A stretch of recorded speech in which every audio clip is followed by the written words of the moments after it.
Hey, a lot of work put into this moment. A lot of work. Remember one thing today. You're not alone. You got 10 dudes around you that are going to lay it on the line for you. Do the same for them. Dominate on 3, 1, 2, 3. Let's go. I'm crossing in the streets, you know that I don't play. I'ma take you on a date, yeah, I'm the 40 back from that Ready to go. I know this from the heart, cause you know that I'm a star. And it's all came from the heart. You were here when it was hard. I told the world. Hey, gotta love this, man. Get to go out there and play some football, man. Have some fun, play for each other. For each other, for the man next to you. Hey, 60 minutes, play for one another. Hey, man, this is a hell of an opportunity. What you willing to lay on the line? Ask yourself that. Finish, grind, take a deep breath, and have some fun. Okay? What is up, guys? End Zone Express is back, and we are here to preview 2 football games, 2 fire matchups for you guys. We're not doing all because got time to do all for you guys tonight, but hopefully this weekend we'll be able to get in there and do the rest of our predictions for you guys. But guys, how are we feeling? How are we doing? Feeling good. We're chilling. Chilling, man. Ben. Shout out Tyler. Shout out the one and only Nell from WTHHS. Make sure you guys go subscribe to that on YouTube. Shout out Tyler at Bears Wire on Instagram. Yep. You guys already know. If you guys love hockey, you guys like following hockey, gotta go follow Ben on Instagram at b.dodxy. Guys, first game we're gonna talk about obviously is tomorrow's game. Detroit Lions versus the Dallas Cowboys. This is going to be a banger. The Dallas Cowboys have the advantage, in my personal opinion, due to the way that the offense has been playing and the way that the Lions have been playing lately.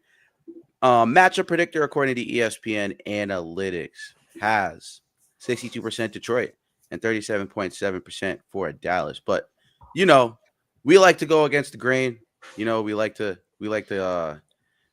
definitely make different picks here. I personally don't think this will be a defensive game. I just can't see it being a defensive game in any shape or form. But as you can see, DraftKings has the over at 54.5. I'm taking it. I like this game being a shootout. I think, no Amon-Ra St. Brown, even if it's not a shootout, I think the Cowboys might blow out the Lions. No Amon-Ra St. Brown, no Sam Laporta. Terrion Arnold is out for the rest of the season. So there's some question marks there. Although it does have Amon-Ra St. Brown is questionable, and he's a Warrior.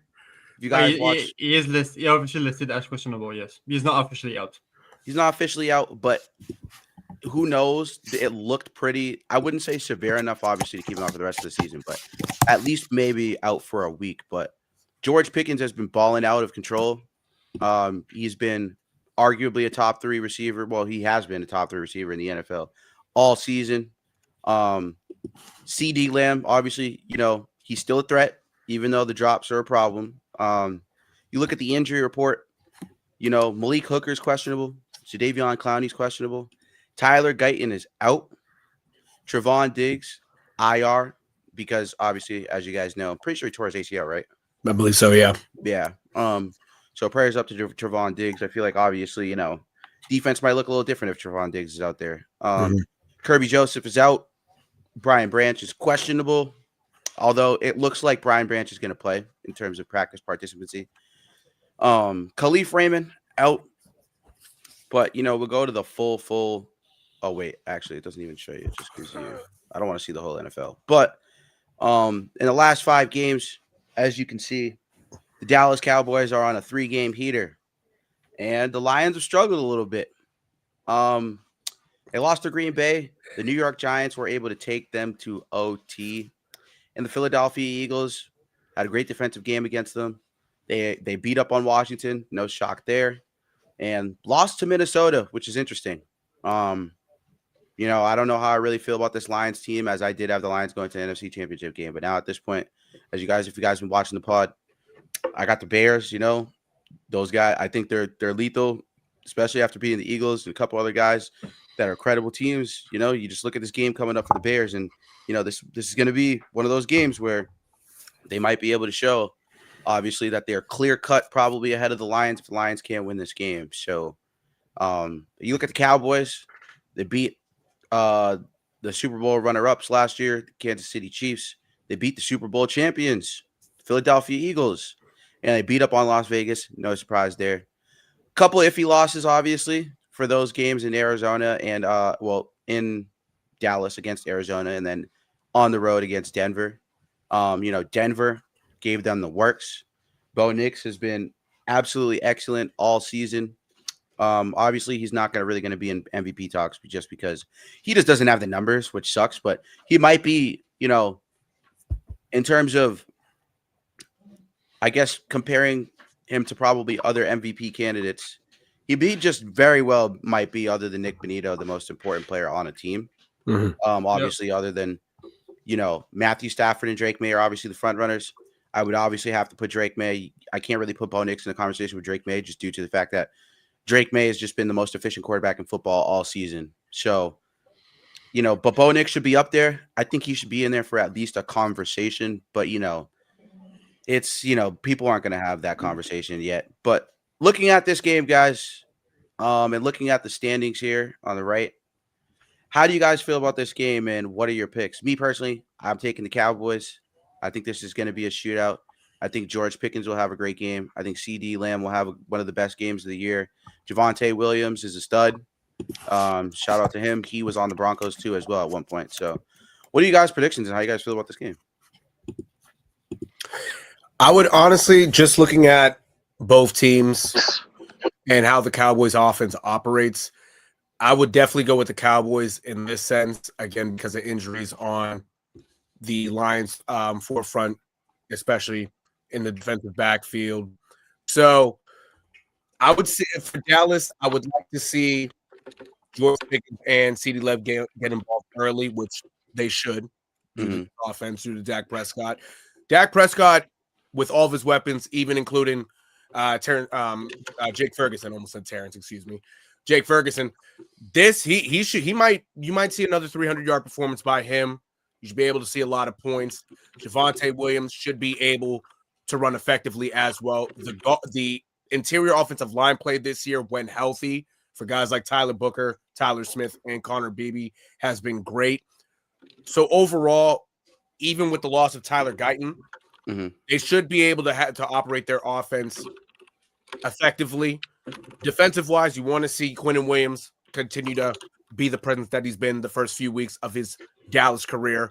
Logan Wilson should play some impact throughout the game too, but I really just see the Cowboys taking it only because they're healthier, but also if you can pressure Jared Goff enough and kind of make him, rattle a tad bit and somewhat neutralize Jahmyr Gibbs, then everything should work out in their favor. Absolutely. Tyler, Ben? Yeah, I'm going to take Dallas too in this one. Like you said, they've had some quality wins lately against Philly and against Kansas City, but more than anything, it's really been their offense that's been cooking lately. And the Lions defense just hasn't really been it this season. So I think that sets up guys like George Pickens and, like you said, CeeDee Lamb to have pretty big games, and even Javonte Williams too. So for that reason, I'm going to be taking Dallas. And if Amon-Ra doesn't play, that makes things even worse for Detroit. And even if he does, he's still not going to be 100%. So I'm taking Dallas in this one. Absolutely. I like it. I love it. I think I'll just go with the same thing. I think the Cowboys have the momentum in their schedule. Coming off the bye, have 3 wins in a row. I think they just have the momentum going forward. And like Tyler said with the Lions, the best receiver is, if he even plays, not going to be 100%. Absolutely. Your best target, not 100%, that's not going to help. And if Jared Goff doesn't have his number one target, that's going to be a problem. And it wasn't even living on Thanksgiving last week. As soon as Sam Brown got out, I was like, "Where's the offense?" Yeah, it was a pretty telltale sign that Amon-Ra is pretty important. I mean, he blocks great too as well. Obviously, a lot of people don't take that into account, but as you can see, Dallas Cowboys and the Lions are pretty much both top 5 offenses in the league. Overall, in terms of points per game scored, they're both second and third. In terms of overall yards, They're both first and third. Cowboys being first, Detroit Lions being third. And then the rushing attack. Little bit, obviously, they're both kind of like outside the top 5 here. But, excuse me. I Cowboys is lied. That's first. passing. I lied. Right here, the Lions, they're fourth. And the Cowboys are a little bit below. But still 121 is still no, 13, it's 13 if I count right. it's still no nothing to like slouch at. Like Javonte Williams obviously gets a lot of touches in the pass game too. So he's not really obviously just a complete running back merchant that just runs the ball. He can get out there and get into space. They like running screens for him too. So, a lot of the stuff that, you also see them run against both of these defenses. Both defenses, I mean, obviously, as you guys know, the Lions defense is obviously it's iffy sometimes, but they're middle of the pack. Obviously they're a lot better than the Cowboys defense, which is bottom 5 in the league. It's odd that, the Cowboys, obviously, like you guys said, it's odd how, the defense has showed up in a lot of moments where they needed to, especially in that Eagles game. We were watching the Eagles game together, and that was a wild finish, and it was a game that showed that the defense could definitely step up in decent enough moments. Now, I just want to go on that Luke is here. I just want to hear his thoughts on this game. absolutely. So, Luke? Not stars wise, thinking hockey. Dallas and Kansas City. Luke?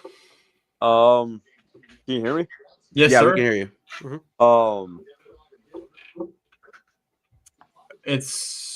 We're talking football. Yeah. Dallas, Kansas City game, right? No, No, Dallas listen, and Detroit. Lions. Oh, and Lions. Oh, that is right. Amon-Ra being questionable if he's gonna go or not definitely changes it up a little bit. But that defense is so bad that it should keep things interesting. I don't see one team just coming out there and taking control of the game. I think it's going to be a shootout. I think it's going to be pretty close. It'll probably be decided by a field goal. It could be a monster day for Jameson Williams, but overall, I think I'd take Dallas to come out on top. Yeah. Absolutely. And, some interesting stats going into it. Dak Prescott leads the NFL with 271 passing yards a game this season, while also only trailing Matthew Stafford with 25 pass touchdowns. So his passer rating when targeting George Pickens, as you can see, the work that George Pickens has been doing all season, taking this into account too, remember passer rating also, it takes into account drops and all the other stuff too as well that doesn't affect the passer rating. So this obviously is a good metric, obviously, when you're seeing that a lot of his targets are obviously to George Pickens. Right. I'm not going to say CeeDee Lamb is not better than George Pickens, but in terms of like 50-50 balls, like George Pickens is obviously one of the best in the NFL. We've seen it continuously all year, and especially against the Eagles. Especially even when targeting Jake Ferguson. Jake Ferguson's been a reliable target. He has 114.7 pass rating targeting Jake Ferguson, the highest among quarterback tight end duos. So Dak Prescott's getting the job done. I mean, in the years past, the question is, can Dak lead this team? I don't think it's been a question of obviously Dak Prescott. You look at the record doesn't tell you the whole story. But the Lions play man coverage at the highest rate in the NFL. This is why I could see it also being a blowout, like I said before. Terrion Arnold's not playing this game. Brian Branch is banged up. And they have the highest rate of man coverage in the whole entire league. CeeDee Lamb and George Pickens might both get 150 yards. That could be a real possibility. It really could. And I don't, Jake Ferguson's obviously in the mix too. Like if one of them doesn't get 150 yards, like Jake Ferguson might end up getting like 80 to 100 and splitting that up with one of those guys. And George Pickens lead the league with 29 receptions and 504 receiving yards against man coverage, while CeeDee Lamb has the sixth most receiving yards against man coverage. So they're both in the top 10 against man coverage. And that's a scary sight for the Lions team that needs to win this game. As you know, the Lions are 7-5. The Dallas Cowboys are 6-5-1. The Dallas Cowboys win this game, they go to 7-5-1, and the Lions drop to 7-6. I think that would put Dallas ahead of them in the playoff race, if I'm not mistaken, even just because of the tie and one less loss. So, Quinnen Williams, I don't know, like I said before, how much defense is going to play a factor, but these are some interesting stats. Williams has more total pressures in 3 games with the Cowboys than he had in 8 games with the Jets. Just goes to show you what happens when you get a change of scenery. He has 5+ pressures in each of his 3 games with Dallas so far. So he's getting there. He's consistently helping this defense out, which pass rush was a huge problem for the Dallas Cowboys so far this whole entire season until they got Quinnen Williams. He garners a lot of attention, and even while he garners a lot of attention, it opens up for the other D linemen, especially with his elite play. So that would probably be something else. And Jared Goff's not so mobile, not too much of a mobile guy. He might be running for his life a little bit at certain points in time, especially if there's no Amon-Ra St. Brown or safety blanket, which is Sam Laporta. So he had none of those games with the Jets, never had a 5+ pressure game with the Jets all season this season. Since week 11, the Cowboys defense has a 43.9 pressure rate with Williams on the field, which would be the highest in the NFL. With him off the field, it is 22%. That right there should tell you everything you need to know. And this is a perfect trade. And I don't think a lot of people are talking about it because the Micah Parsons trade shocked the world. It was more like it reminded me a little bit of the Luka trade, So, like Luke said, and everyone said, Jahmyr Gibbs too, he's going to be part of the shootout. He joined Barry Sanders as the only player. Him and Barry Sanders are the only two to have at least 1,200 scrimmage yards and 10 rushing touchdowns and 3 career seasons before turning 24. Jahmyr Gibbs is more than a stud at this point. He's a superstar. I think we're willing to obviously give him that moniker now because last year, he had 18 rushing touchdowns, if I'm not mistaken. I think he led the NFL. So, and I think he led the NFL in total touchdowns, if I'm not mistaken either. So, he has 3 of the 6 carries that reach 22 miles per hour. He's a speed demon, and he's accounted for 3 of 4 of the highest ball carrier speeds this season. I mean, guy's ridiculous. He's ridiculous. Obviously, these are Drake May stats. We already went over that this past week. But looking into this game, if you guys were to pick a player of the game based on these stats, who would you guys predict to be the player of the game? I think I'll just go with Quinnen Williams again. With the amount of pressures in the 3 games he has compared to what he had with the Jets, I think that just shows us how he fits in that system. And now that the Lions don't have a safety blanket in Laporta, it's going to be tough for Goff and the offensive line. And a guy like Quinnen Williams can cause some real damage. It could easily have that defense can obviously absolutely can have 3+ sacks, if not 5. Not just Quinnen Williams, but the defense. No, indeed. I want to lean towards Quinnen Williams, like Ben said on this one, because just adding him into the fold the last few weeks, I mean, they're 3-0, and they're not playing, besides the Raiders, they're not playing any slouches of teams. And, they played the defending Super Bowl champions in Philadelphia Eagles last week. And then a few days later, they played Kansas City, and it was a shootout, and they ended up winning. So you get him into the fold. They've won 3 straight. This guy's an impactful guy, and he didn't get to do as much in New York this year because, the vibes is low. They're losing. He had 3 forced fumbles and only 1 sack over there. Mm-hmm. Now he has a whole bunch of pressures, more than, like you said, more than he had in New York this year, and he has a couple sacks. So if this guy continues to wreak havoc and makes everybody around him, especially in that defensive line, a whole lot better. If you're keyed in on Quinnen Williams, then Osa Digizua and Kenny Clark get to do what they have to do. And with this Lions offense that now they have Frank Ragnow back, but it might take a couple weeks for him to really get back in the football shape. You got to take advantage of how the interior line, how fragile they are at the moment due to injuries and also guys just not having the year that they're having. If Quentin Williams continues to add that pressure, if he can continue to at least be in front of Jared Goff's face and kind of make him dance a little bit and, kind of, overly nervous on trying to get guys the ball, then that's going to win you the game. So I agree. I will go with Quentin Williams to be the player of the game and, most importantly, the most disruptive force in this game as a whole. I would just like to rectify something on Frank Ragnow. He has failed his physical. He's not playing for the Lions this year. Oh, that is right. Oh, there you go. Yeah, then take everything I just said about Frank Ragnow. Yeah, there you go. Grade 3 hamstring strain. Yeah, there you go. So it's really bad. He's not even part of the fold, Chad. I'm sorry about that. But, yeah, regardless, the interior of the Detroit Lions this year, it's a work in progress. So Quentin Williams, hey, he has to take advantage as much as he can throughout the game, as well as everybody else around him. Tyler? Absolutely. Yeah, I'm going to go with George Pickens in this one. I think he can really cook up against that Lions secondary, and I think he'll be able to take advantage of the matchups they present to him. Yeah. That's fair. Absolutely. And, myself, I think it'll be Dak Prescott.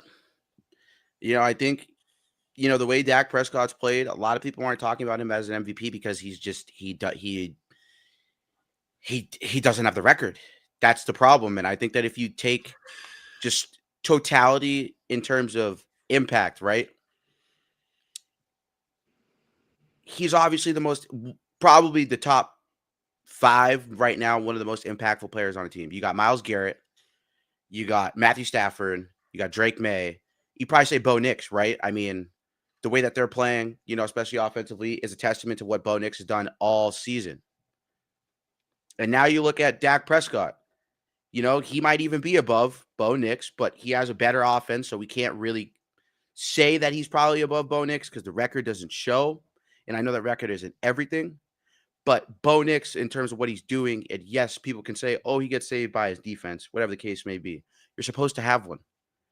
It is what it is. And, I think Dak Prescott's really going to affect this game in a ton of positive ways, to the point where, like I said, there's a chance that Pickens and Lamb might go 100 and 100. It's just, they've probably been going 100 and 100 pretty much all season at this point. Or 180, 170, however you want to split that. Throw Jake Ferguson in the mix, who's been arguably one of the best tight ends, maybe even might be the best tight end in the league so far this season. Along with McBride. A lot, yeah, with Trey. I was just gonna say, a lot of people would give it to Trey McBride, but Jake Ferguson definitely belongs in that conversation. Yeah, definitely. So I think Dak Prescott's gonna spread this ball around, and this is gonna be another game where the Cowboys, they're gonna pull an upset. And a lot of people wouldn't see it as an upset. Obviously, we don't see it as an upset just due to the stats and the numbers and everything else we've looked at so far. But, I like the over-under at 54.5. I'm going to take the over for those betting, and watching right now. Trust me, I take the over. If you're going to go player props, I probably would go Dak Prescott 250 plus. I'd probably go Jahmyr Gibbs 100 plus rushing receiving yards. I probably would also go, if you don't want to go for both receivers for 100 plus, you could probably definitely bank on 80 each for sure. Mm-hmm. And you could probably throw in Jake Ferguson 30 yards here or there. So, those are my picks. That's what I like. If you guys bet, would you guys like to tell any of the audience members what props you guys might like? Also, I would say, I don't know. I have a feeling Jared Goff might throw an interception. He just might. Honestly, he might. I can't fault you on that. I cannot fault you on that. I can see it. Mm-hmm. I can see it. You guys have any picks? You guys got any thoughts on some picks? Prescott over 250.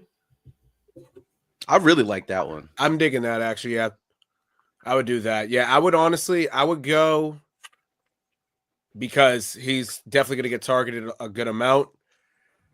I go Jameson Williams over 60 yards in this game. Yeah, I like that one too. I like that one too. Yeah, that's a really good one. Luke, do we Yeah. have any thoughts? No. All right. So, all right. So yeah, since we already did, the predictions for both, now we just want to preview this game before we get out of here for you guys. The Titans and the Browns. Cam Ward versus Shedeur Sanders. Now this is a big storyline because, as you guys know, Cam Ward has been awesome despite a shit team. I like if you really watch the film, he's been awesome. He's making a lot of right reads. He's getting out of the pocket. He's using his legs. He's using his feet. Like, there's just so many good things to take from what he's doing right now. And just a little bit, pull up a little bit of film on Cam Ward here real quick. I really, really like his arm strength, how he's just able to make every single throw in the book. And you saw him against the Seahawks, right? An NFC contender, led the team to 24 points. And even the Jaguars, when he played the Jaguars, obviously the score doesn't show, but he, as one of the worst in terms of like just straight drops, like the Titans are up there. I think they're like top 3 in drops. So, you look at a lot of these film sessions here, and I like to do this in my free time just to obviously freshen up, to make sure I'm going out there every week and watch what I'm supposed to for podcasts. But you look at a lot of these plays, and I think even just start with the small stuff. He is commanding the offense, getting the ball out, doing what he's supposed to do. And yeah, it's a pitch play, but he could have easily audibled, which we've seen a lot of. Honestly, we've seen him do that a lot this year. I like the fact that he has the confidence in what he's seeing, and especially because this is a Titans team that struggles a ton, and we all know that this Titans team struggles. But here, this is just an incomplete pass. You got a single high safety look. This is a nickel, kind of like a nickel here. You got obviously linebackers across the board with 2 above. You got four defensive backs here. And, I think this is the right read for sure. But there's just no separation. And I think he may have thrown this a little bit premature because he definitely could have gone here. I think if he waited for probably half a second, he probably could have had this here. There's a little bit more separation than obviously being stacked over here on this slot fade here. And, the safety is already cheating a little bit. I would like to see him take his time with that progression just a tiny bit more. But obviously he looks left first. That's obviously where his reads are. His first read, obviously, is honestly, it's probably this one. So he had the right read. It's probably this read. And, let the play here. And a drop. You got, like, what can you do? You know what I mean? Like, yeah, on his part, it's not really the worst thing on his part. But I do think it's a good throw. It's an amazing throw. And this is what I mean about him being able to make every throw in the book. When he's sitting here, and and obviously this route doesn't develop fast enough, but he does have a tiny bit of time. I think he's mainly concerned about this pressure here for the most part. But, I like the fact that he was able to place the ball, put some heat on it, and throw the wide receiver open. He throws him open. That's the biggest thing. There is no separation here. Hip to hip the whole way. And the ball is able to travel at a perfect trajectory to throw him open. And the DB never turns his head. So maybe if the receiver makes a little bit of a better play and maybe goes to the numbers a little bit more and stacks him and tries to stack him, he probably would have had a lot more room for a back shoulder throw here. But he can't really make a back shoulder throw because he throws it to him back shoulder.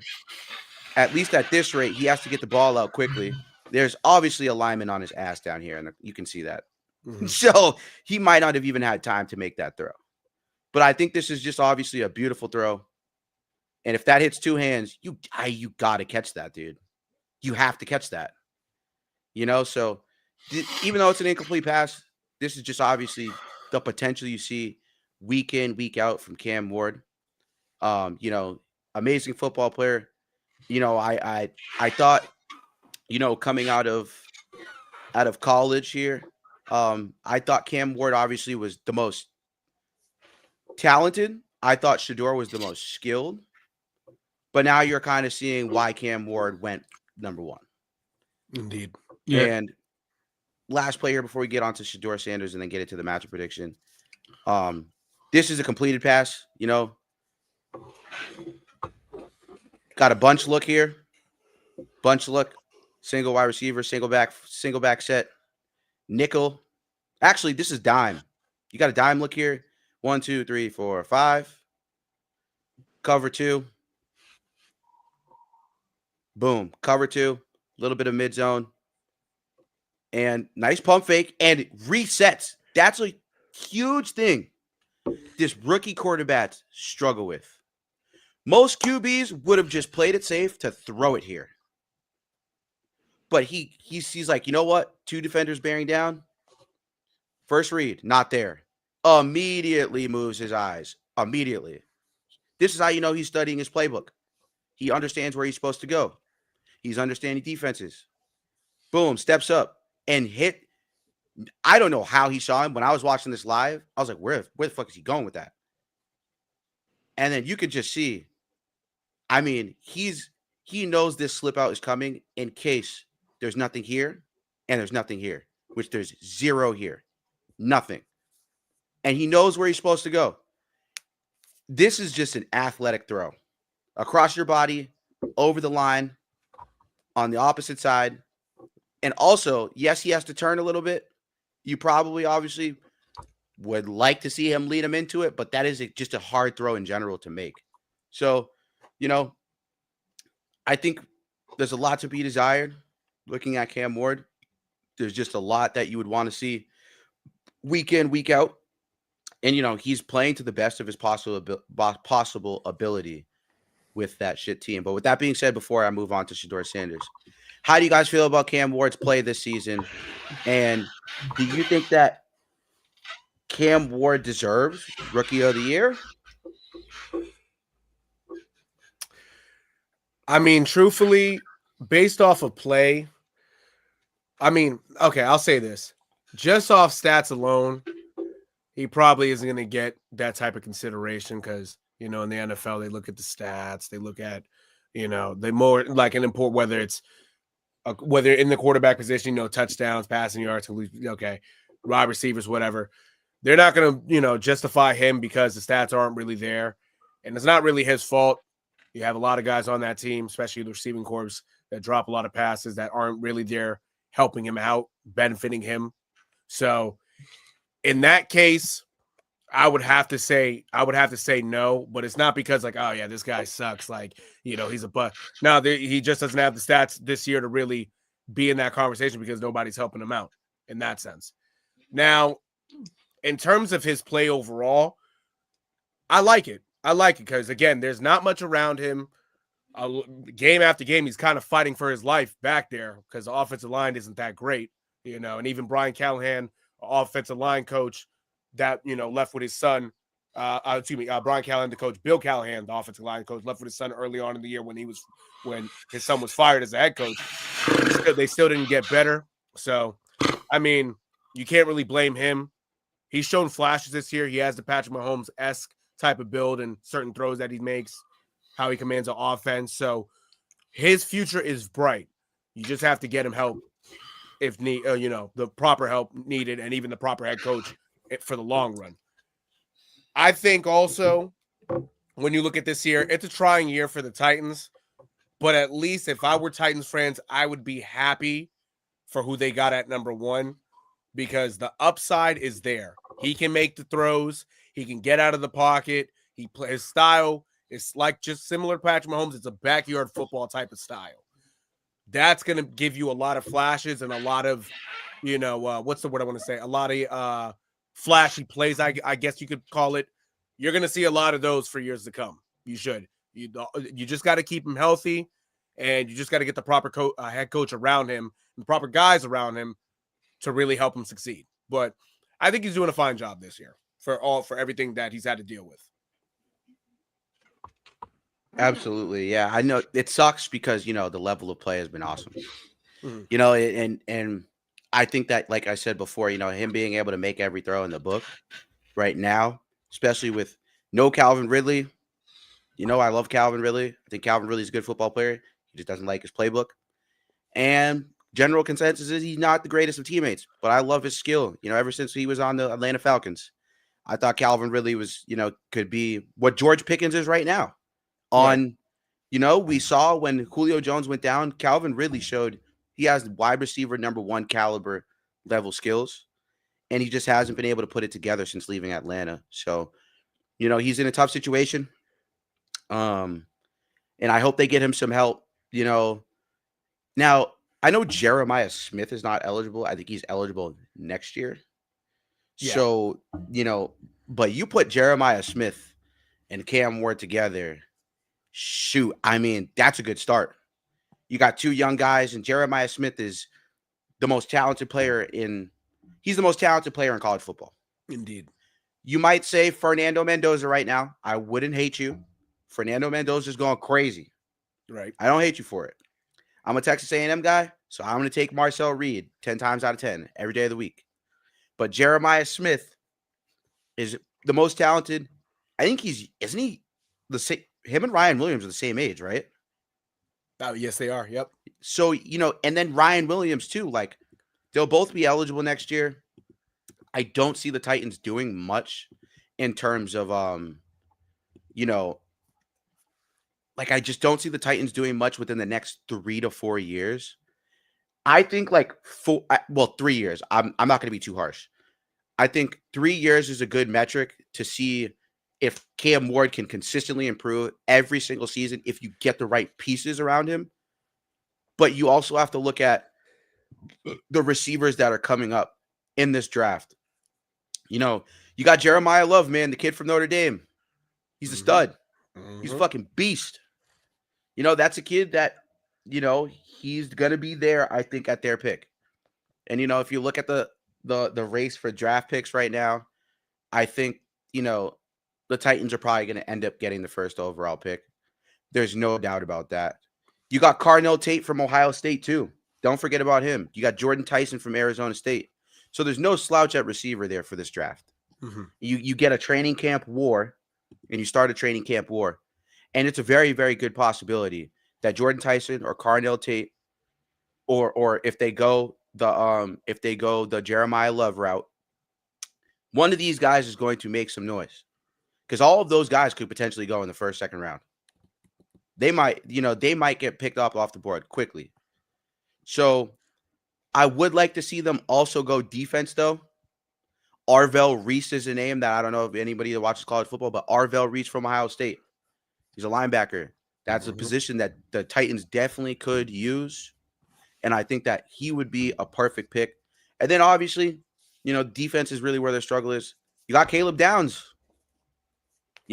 Take a safety.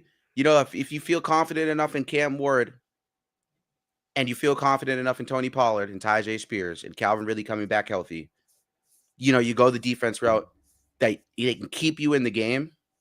They might take Arvell Reese, or they might take even maybe Ruben Bain Jr. from Miami. Ruben Bain Jr. has had an excellent season so far at Miami. So those are just a couple of guys I feel like the Titans, could go in that direction, go in that route. And I don't know, Nero, I know you watch college football. So is there, or I don't know how much, Tyler, you watch, or Luke, but is there a guy maybe that stands out to you for the Titans going forward? And is there a guy that maybe you like to see go to the Titans to improve their overall roster? Honestly, depending on the pick that they get, if they were to go number 1, maybe a guy like Ruben Bain Jr. due to the upside. But let's say if it somehow works their favor, they somehow win a couple games, you know, in the next few weeks. I would actually like to see a guy like Jeremiah Love paired with Cam Ward. And the reason I say that is because it'll make life easier for Cam Ward with Jeremiah Love's body type, how he runs the ball effectively. You have to get the run game going in the NFL, and especially in this offense. To have a safety blanket like that in order to gain yards and you can catch the ball out the backfield, I wouldn't mind him at all. But at the same time, you don't really necessarily go for running backs as early in the draft. I know Leonard Fournette went early when he was drafted, Saquon Barkley as well. You could go a running back route depending on what pick falls, but if you really want to go receiver this year, a guy like Jordan Tyson wouldn't be too bad either, because again, just how his play style is, and he's a guy also that he has a nice build to him. So if you're going to really fire it in there like Cam Ward usually does with his passes, he's a guy that will be able to catch these balls. He can take contact. He can go up for balls as well. The only down part on him is the injury issues with him. But the upside for a guy like that is there. The Titans need improvement everywhere. But I would say, if anything, go with if the opportunity is presented, go with receiver. But if you have a different kind of idea and outlook on how this offense should look, then a guy like Jeremiah Love wouldn't be too bad either. So it's either stick to the offense, or if you're at number one, go Ruben Bay Jr. For that defense. Absolutely. I think Ruben Bain Jr. would be the perfect pick for them for sure. Mm-hmm. I like Jeremiah Love a lot, but if he might not. It depends on what pick, like you said. Depends on what pick they get. He might go. He's so talented, bro. He might go top 5. He's that good. He might, yeah. He really might. And that's the thing also, like when it's not even just Jeremiah Love with that Notre Dame offense, it's Shedeur Price as well. If you miss out on Jeremiah Love early, you could probably still find a way to get Shedeur Price in the second round. You know what I'm saying? So there's two guys right there that in that Notre Dame offense, especially at running back, that could be valuable for this team. If you're banking on somebody else early on, like the Ruben Bay Jr.'s, maybe even the Jordan Tysons, if you want to go, edge rusher, receiver, whatever, there's a guy that you could probably get in the second round. Or if you have the capacity, maybe you could trade back into the first round later on in the draft, whether it's in the late 20s, even in the 30s, to grab a guy like that. Like, you know what I'm saying? There's talent everywhere. But if you can't settle for Jeremiah Love, you could settle for Shedeur Price later on. Absolutely. Yep. 1,000%. 1,000%. Tyler, I know you kind of watch college football a little bit. Yeah. I keep up with it a little bit, and a name that I've definitely seen thrown out there and I know a little bit about is Ruben Bain. So I think that would be a really good pick for them if they do end up having the first pick, which they probably will. Yeah, absolutely. Yep. And I'm glad that we're all on the same page, because Ruben Bain, man, I mean, he's a special guy, dude. He is like Nero said, his upside is unbelievable. It's ridiculous. And, he's another one of those guys that, that edge position is really important, especially, you're seeing a lot of guys like TJ Watt, Myles Garrett, even defensive tackles are making more of an emergence now more than ever again, because that was a position, a lot of people they were like, on. But, ever since Aaron Donald retired, we've been kind of looking at who's going to be the next guy at D tackle. And, I think Quinnen Williams is definitely a name that gets floated around. He might honestly, he might be the best defensive tackle in the whole entire league. Mm-hmm. So you bring in, like you guys said, either Ruben Bain or maybe a defensive tackle. A defensive tackle that I like, especially going into, is Peter Woods from Clemson. Clemson hasn't had the best season, but Peter Woods has been awesome for Clemson at D tackle. He's been killing it. So, quickly before, we do the predictions for this game, but Shedeur Sanders, man. Shedeur Sanders. They hating on my boy. I hate it. I don't like it. It fucking hurts me that people are hating on this kid so much. And You know, a lot of people want to see this kid fail. I couldn't understand why or tell you why people want to see this kid fail so bad. But, you know, I'm hoping and praying people understand that, you know, Shedeur, he's obviously on the Browns. He obviously has a lot to be left to be desired for a lot of stuff. And, you know, I pray that this kid is really ignoring the noise. Because honestly, it's a sad situation that you're seeing with him and Kevin Stefanski. I don't think Kevin Stefanski likes this kid, to be quite honest with you. It's kind of messed up, but you know, you would kind of like to see let's see, just close. There we go. A lot easier that way. You know, you would like to see him continuously. Why does it keep doing this? This is fucking annoying. I should be able to like do, let's see.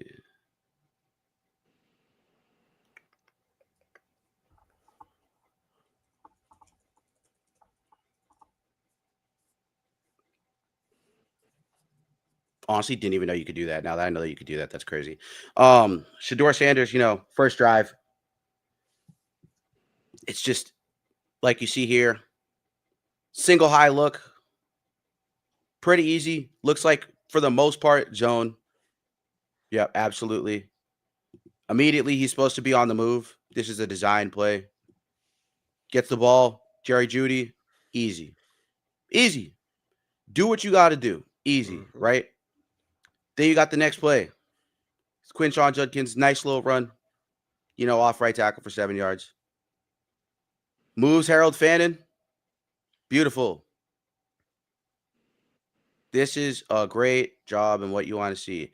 Him and Cam Ward have been awesome at doing this stuff. I think Jackson Dart's athleticism has saved him a lot.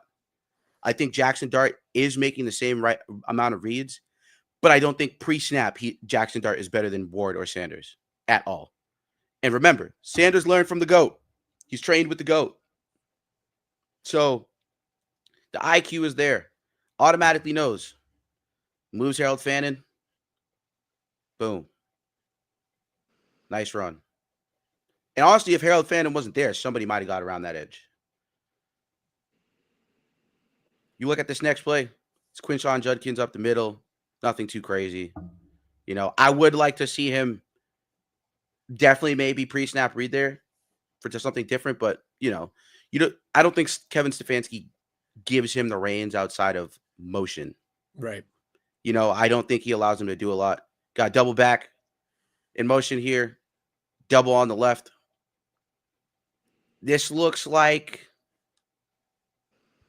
another cover two kind of look here. Probably this is probably a dime, mostly because DB. And you know, easy. Not much to do, but he has to. And I hope they would open up the playbook for him because you saw the throw that he made against the Raiders. Now, this is the deep pass to Jerry Jeudy early on in the game. Trips on the right. Dime look again. Straight dime, actually. Good reset. And overshoots him. Now, this is on him. I think he wasn't expecting Jerry Jeudy to be this wide open, and this is on him. And honestly, this is the right read. And they gave him enough time. And, you know, they dropped back pretty much almost everybody. I think somebody, instead of like the play design here, instead of going underneath and the running back going the same direction, I probably would have had this be a slot fade and you put Judkins going this way, like up here and swinging to the right. Like, I think just to spread it out because you can see the easy double coverage here and nothing's there. So Jeudy sees there's nothing there. Beautiful. His eyes are this way down the field and he just airmails him.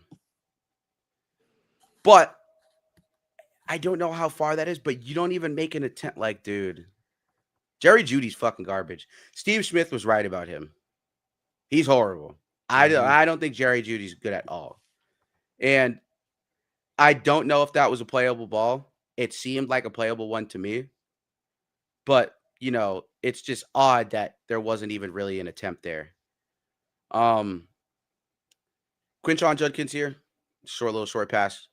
This will be the last one we do, and then we'll get into prediction. Automatically draws the receiver over. Now, zone. He obviously reads that. This pass might be iffy, but I think he can make this throw here. I think he can. The DB is still backpedaling. If I'm not mistaken, that's the Amador Lunar, if I'm not mistaken. And yes, he gives a check down here, but I do believe he can make this throw. And I'm not sure if he didn't have the confidence to, or he just was scared, or whatever the case may be. He didn't like what he saw. But there's just a good dump off, and you get it out to Judkins, who does a little bit of the work. And, I think the reads are there. The same thing with Cam Ward.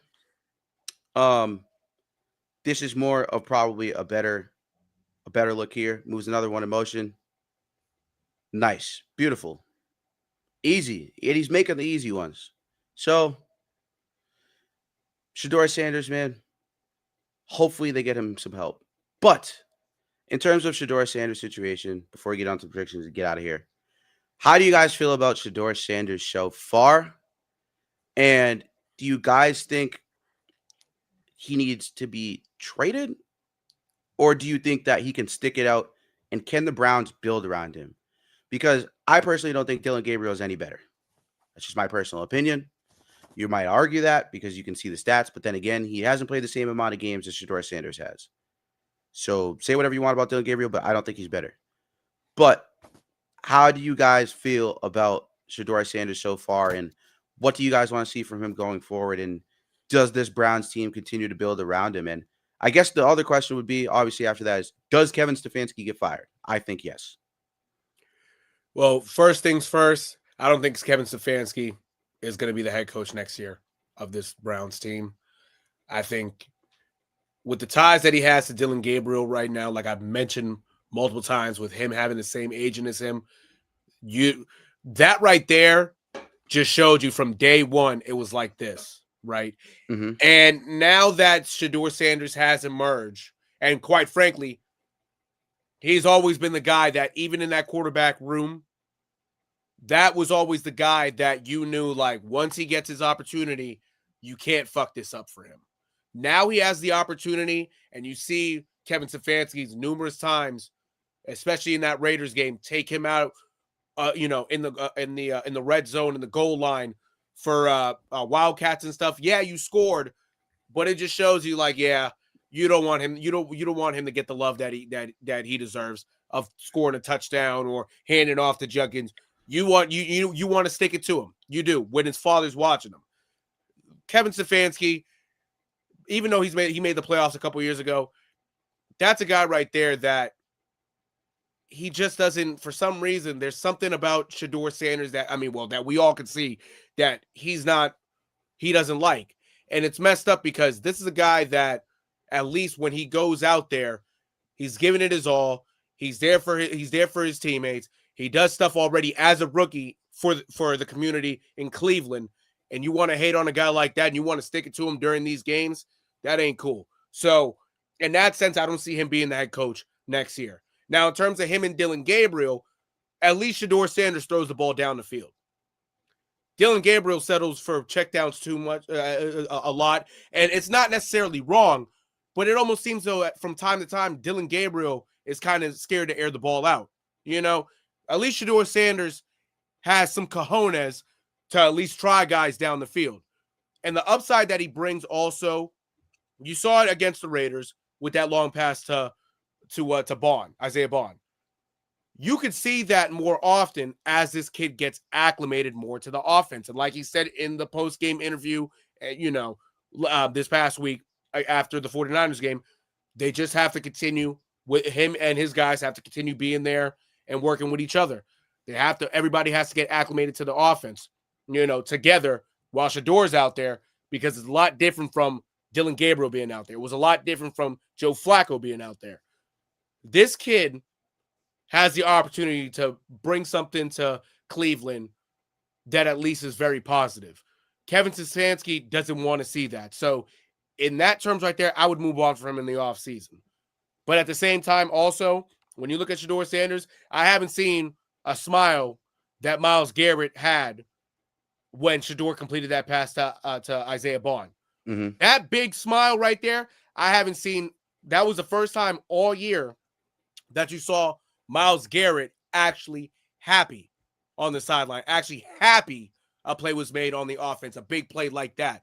Right. In order to keep your best player happy and him not wanting out, and he's already wanted out already. He already wanted out already, but you shut him up and gave him that big ass contract and saved him from leaving town. In order to keep him happy, you got to keep Shedeur Sanders out there. Let Shedeur grow and let him get acclimated to this team. And I guarantee you, by next year, instead of this team winning probably, because it seems not over. If they can win, they probably might end up winning 4 games this year, right? Mm-hmm. This team probably next year at least takes a little bit of a step. They could win 6-7 games. It won't be perfect. You know what I'm saying? Even if they somehow win 9 games, great. But I'd rather see them stick with Shedeur and let him grow and let everybody else around him, even the rookies this year, grow, because in the long run, that should be a better look for that team. Absolutely. Absolutely. Tyler, how do you feel about Shedeur Sanders and what can they do? I like Shedeur, and I think he's earned I think he's earned the starting spot for the foreseeable future. But even like I said on yesterday's pod, even though they have some decent pieces on offense like Judkins and Fannin, I still think in the offseason, if they decide to go with him for next season, I think they should get him a better wide receiver one than just Jerry Jeudy. And along with the new coach, like you guys said, I'm not sure if maybe a guy like Mike McCarthy would be willing to come back to the league and take that job. I'm not saying that's who it should be, but that's just a name to throw out there. But yeah, I'm not too sure why Kevin Stefanski doesn't like him, because in my opinion, he definitely is more talented and has a higher ceiling and brighter future than Dylan Gabriel.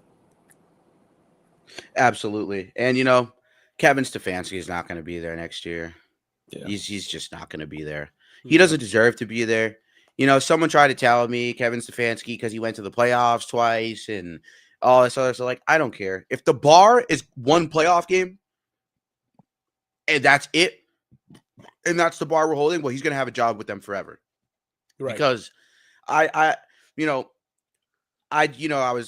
was arguing with somebody in a football group chat about, Shedeur Sanders' opportunities and what he's been given and how they opened up the playbook for Dylan, and somehow, some way, I was told Dylan Gabriel played against better competition, when in reality, at the time when we did podcast, he went up against the games where he scored touchdowns. He went up against some of the overall general consensus, not worst defenses, but they weren't some of the best.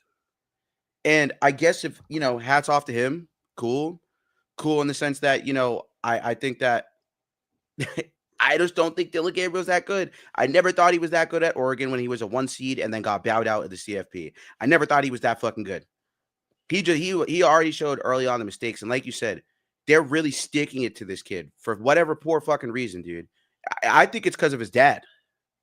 And I think him trying to control the narrative, he might have been better off going to the Giants. He might have.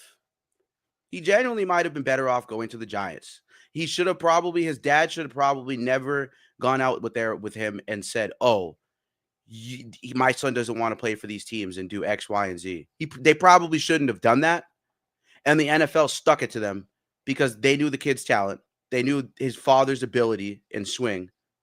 And I think they really stuck it to them to show them that in future picks, you don't control this narrative. We do. And it's a very authoritarian type of thing. But it's the NFL, dude. There's not much you can do. And, I don't think, calling him not humble and all these situations, and it's just ridiculous. And they gave him an opportunity to talk shit about Kevin Stefanski. He didn't do it. He said, what we're never going to do is talk badly about our coach. Right. He didn't have to do that shit. Considering we don't know what goes on in that locker room. And Stefanski didn't even want to congratulate the kid for his first win at his first start. He didn't even want to He said everyone else is there. You watch the locker review him. Nice job, Shedeur. Like, really, bro? Really, dog? That's what we're doing now? Like, it's just not a good look. And every week asked about, oh, well, this, that, and so forth, and just being very short and quaint with report it. Like, I don't know, dude. Stefanski's not it. It's time for him to go. He has to go. I don't think there's any more room left for him in Cleveland. And why not bring in John Gruden? He might like that kid way more than he might like that kid probably way more. And John Gruden, he's infatuated with college players. He loves college football, and he loves quarterbacks. And I think he sees a lot in Shedeur Sanders. And it would be awesome if John Gruden could turn that Browns franchise around. And John Gruden, we've seen him do this before in the NFL. And, he obviously got blacklisted kind of because of the whole, I think it was like the email issue, whatever it was. There's been a lot of dudes who've done worse and still been able to keep jobs. So I was confused about that whole John Gruden situation. But, it's a sad situation. But as far as this game and this matchup, who do you guys got winning? Me personally, I'm taking the Cleveland Browns. I agree, and I'm not going to hold you. Myles Garrett has 19 sacks this year. I could easily – I'll be honest. This might tomorrow night – I know. Excuse me. Sunday. Say the Thursday night game. It could be a Thursday night game just to throw him out there, but right. I know. You feel me? Sunday, I mean, he's at 19 sacks. The record obviously is – the tied record is 22.5. He could get 23. I could see Myles Garrett tying the record Sunday. I can, because I tell you that offensive line play for the Titans right now, it's not that great. It's really not. Right. Unless they somehow neutralize him, having two guys on him, whatever, fine. But if Myles Garrett could tie that record Sunday, that's how bad that offensive line is. And I feel for Cam Ward because Cam Ward might get hit a lot. Yeah. So I'm taking the Browns.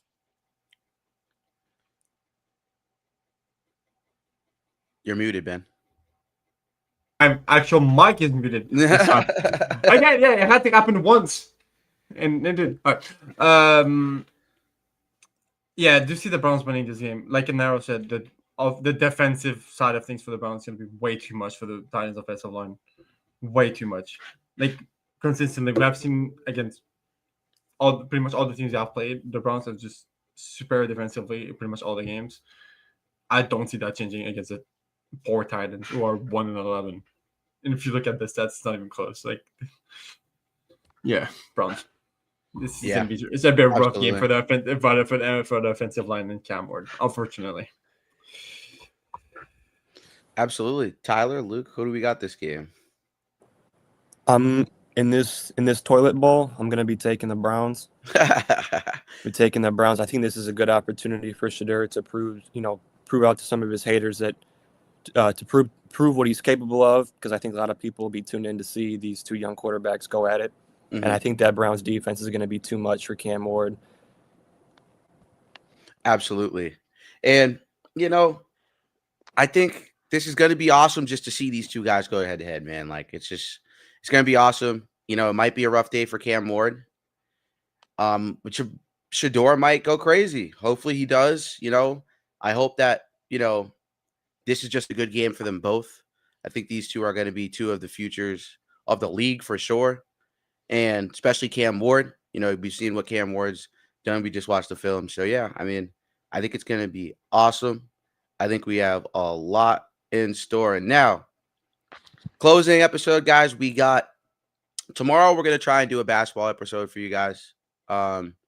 We haven't really done basketball at all unless I've been on WTHHS. Make sure you guys go follow them on Instagram at WTHHS617 and follow and subscribe on YouTube at WTHHS, which is What the Hell is Happening Sports, if you don't know what that stands for. So we're going to try and maybe do some basketball for you guys tomorrow. I know on Bay State side, we have not done a lot of basketball.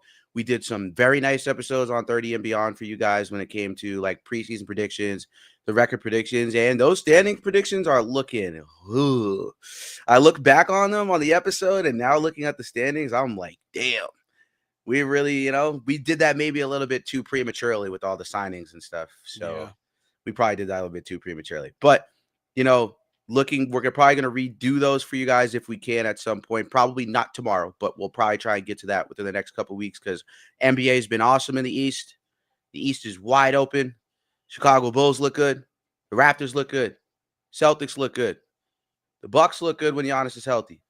The Knicks still suck. You love to see it. And, the Hornets are banged up, but I love LaMelo Ball. Hopefully he comes back soon. East is just wide open, dude. And the Cavs are frauds. We all knew that, though. The Cavs are fraudulent, man. They have had a rough start to this season, and the Indiana Pacers will end up getting a lottery pick. They're probably going to end up getting a top 5 pick. No Tyrese Halliburton. You see how important Tyrese Halliburton is to that team.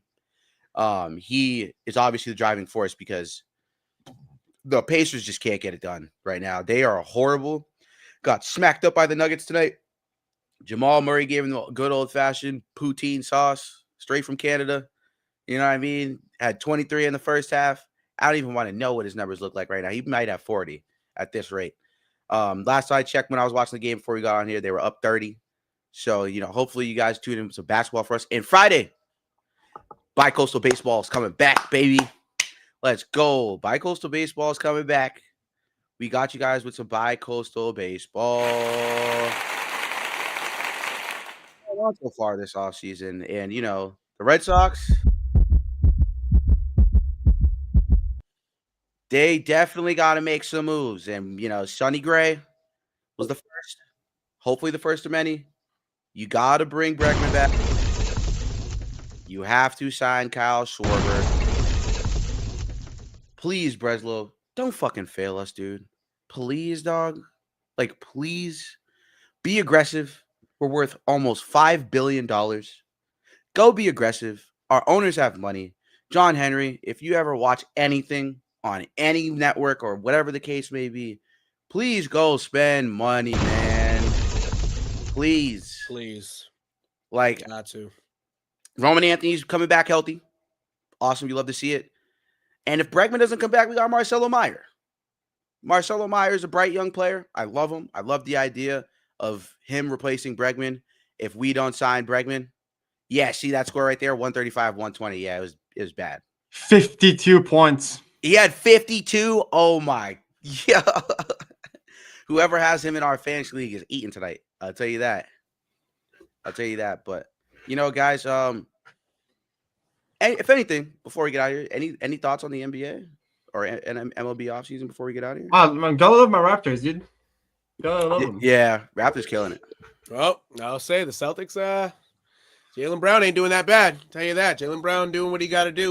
And the Celtics, I think, 7 of their last 9, 7 wins in the last 9 games. Yes, indeed, my good man. So there you go. Celtics doing what they got to do. Jason Tatum, because of the winning, might come back in a positive team setting. Yeah.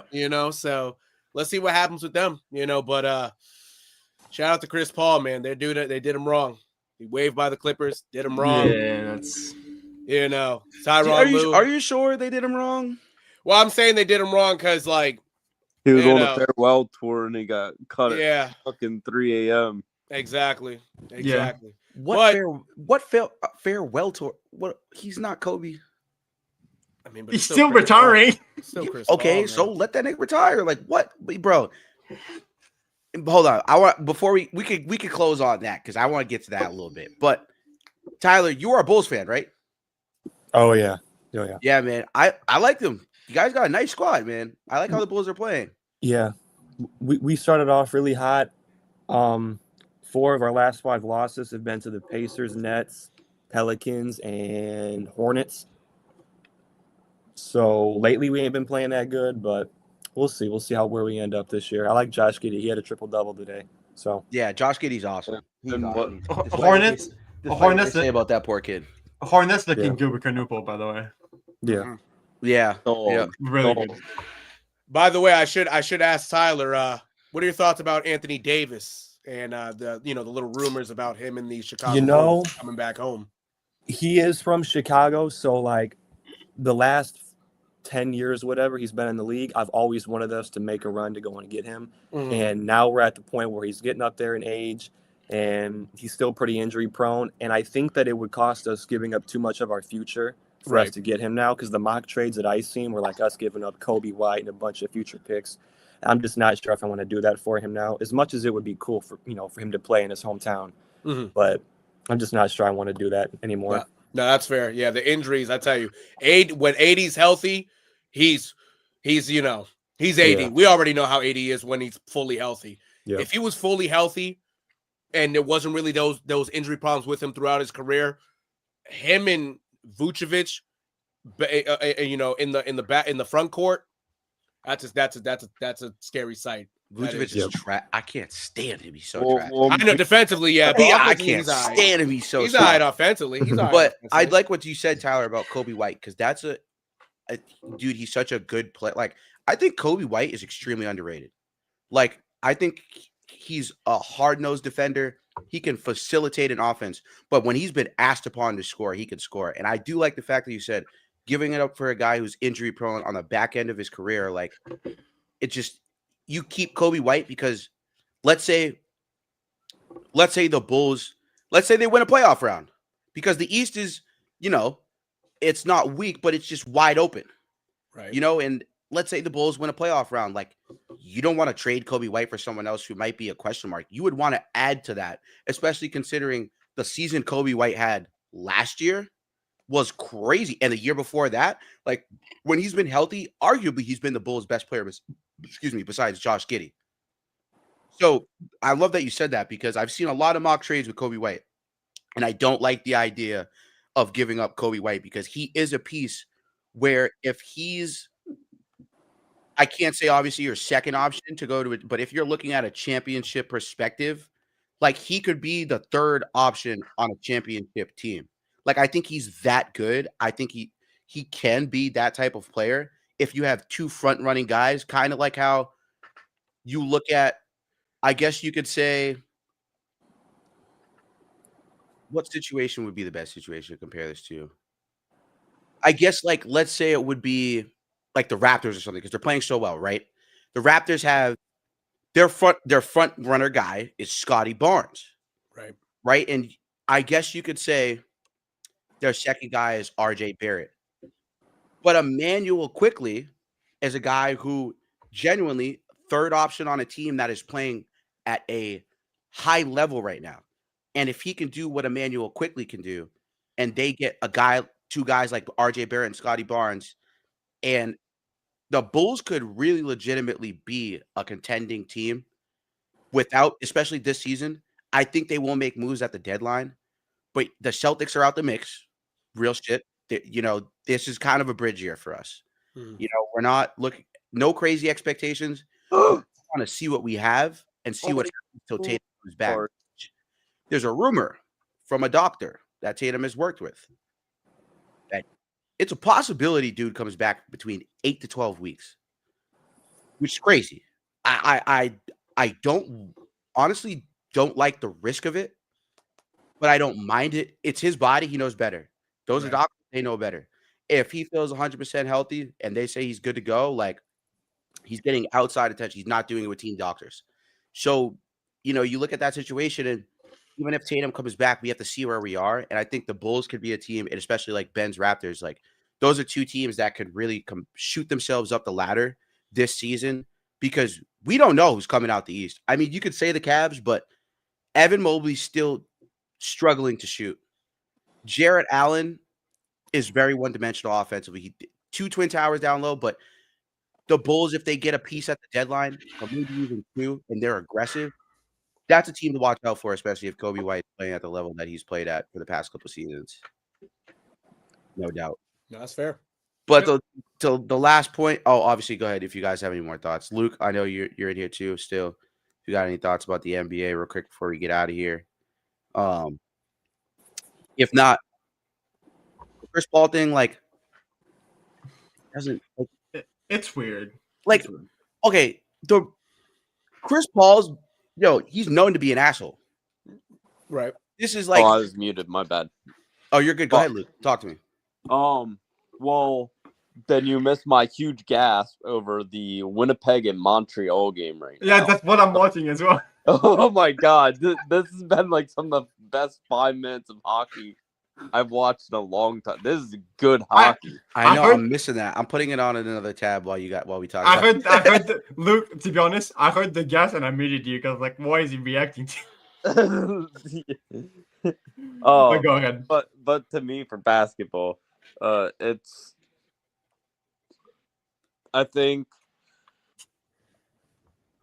there's a lot of teams that are still in it and that shows some signs of fight in them.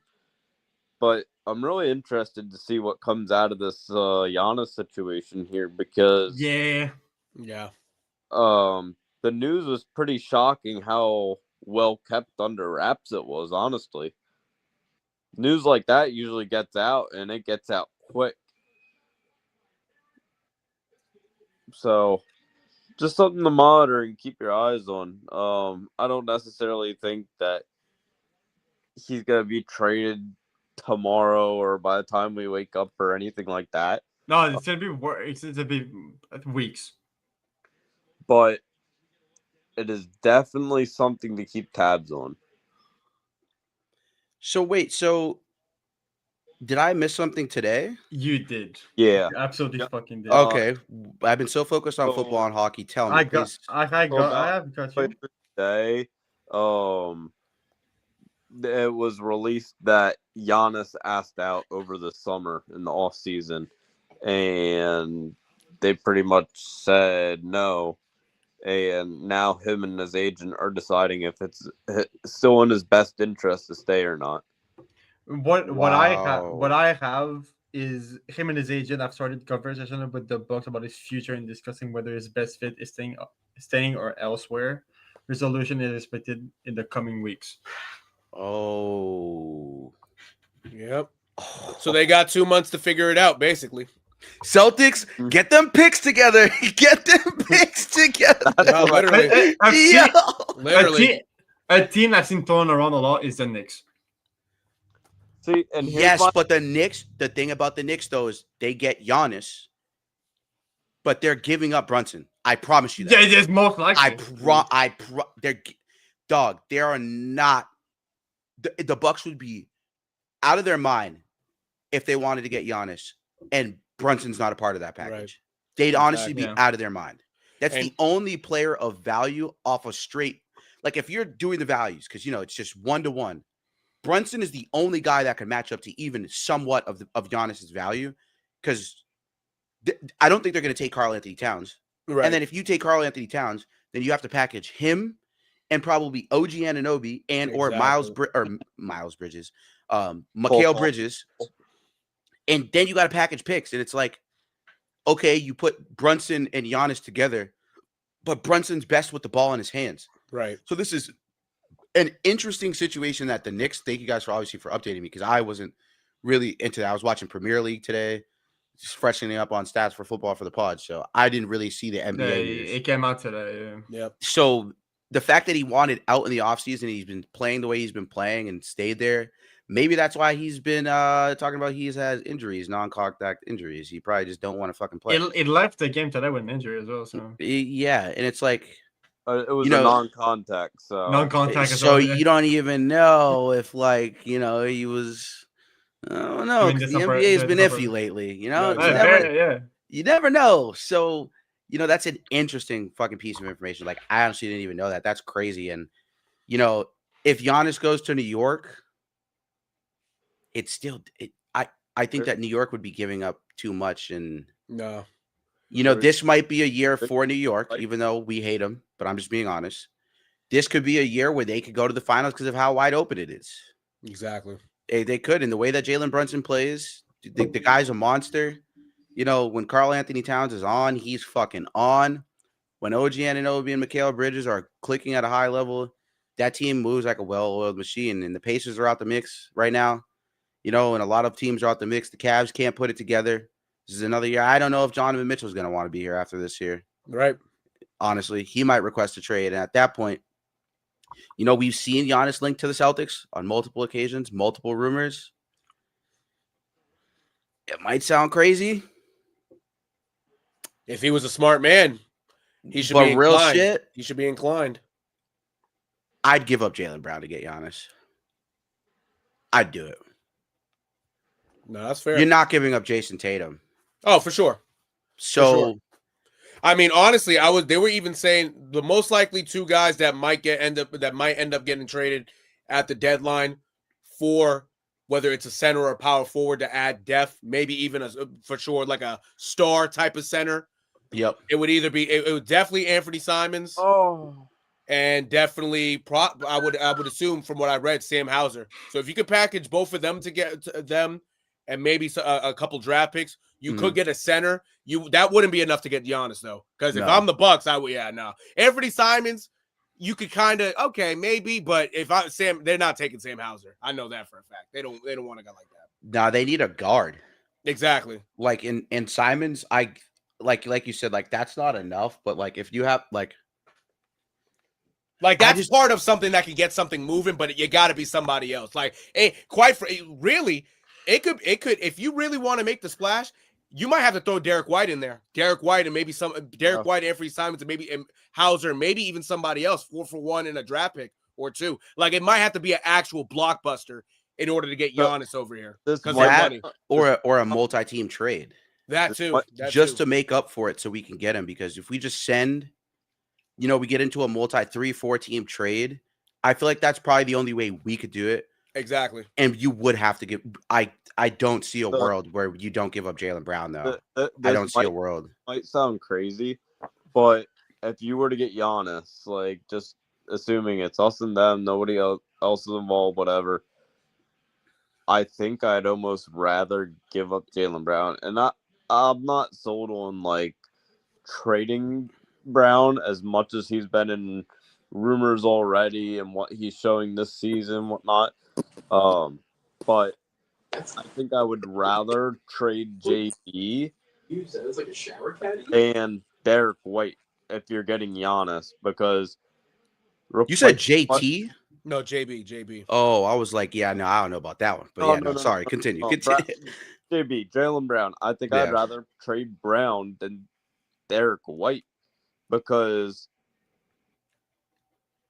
what Derek White does for this team is so fucking important on both ends. And I don't think people realize how much worse of a team we'd be if it weren't for him.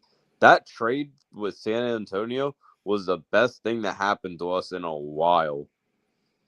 Yeah, and I like that you said that, because this is a guy, when I told Celtics fans, you're like, everyone was like, Derek White, who the fuck is this guy? And I'm like, see, that's how I know niggas didn't watch the Spurs for real. And we didn't give up shit for him. We gave up Josh Richardson, a couple picks? Which is fine. Like, take Josh Richardson's trash ass. He was garbage.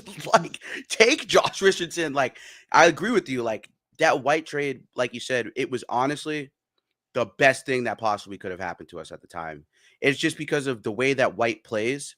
Yep. And, the Spurs and the Celtics have a similar mindset in moving the ball and playing team basketball, and defense is always first with the Spurs and the Celtics. And, at the time, Celtics fans, to be real, they're not going to admit it now, because that's kind of how it goes sometimes in this sports media world. But a lot of Celtic fans didn't like that trade. They were like, who the fuck is this guy? And I was like, yo, I'm telling you, he's going to be the third most important player besides JB and JT. I promise you that. Mm-hmm. And look what happened. You know what I mean? Like, and, a lot of people just watch their favorite teams, but, I just love sports. And you guys already know, you guys also love sports. Like, even though, like, Spoked, he's a huge fucking baseball guy and a hockey guy. Like, yeah, he likes his Marlins. He likes his Bruins, right? But he watches everybody. Same with Ben. Like, he's a big Canadians guy, but he watches everybody. And, like, for me, that's kind of how I am, too. Like, I love my Celtics, dude, but I'm also a Trailblazer supporter. Like, I love the Portland Trailblazers. I always have been a Portland Trailblazers supporter. They haven't been the greatest, but I just always loved Brandon Roy and obviously Dame Lillard growing up, and I loved LaMarcus Aldridge. Like, that was my squad on 2K. I used to whoop my dad's behind all the time with Portland, so. Derek White, coming from the end of Coach Pop's career, reminds me like he plays with so much of that Spurs basketball in him.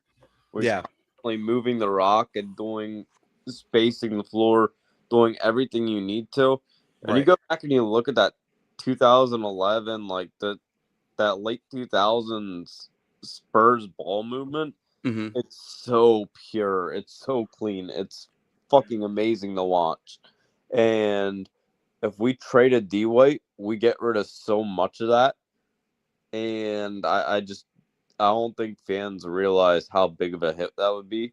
So Absolutely. That's why I say I think I would rather trade JB, but I don't want to trade JB. The season he's having, I'm very curious to see how it pairs up with Tatum's return. So yeah, if we don't get the Giannis, I'm not throwing a fit saying it's the end of the world. It'd be cool, but let's be honest, it's probably not going to happen. Oh yeah, it's definitely probably not going to happen. Yeah, I don't believe it's going to happen either. No, but yeah.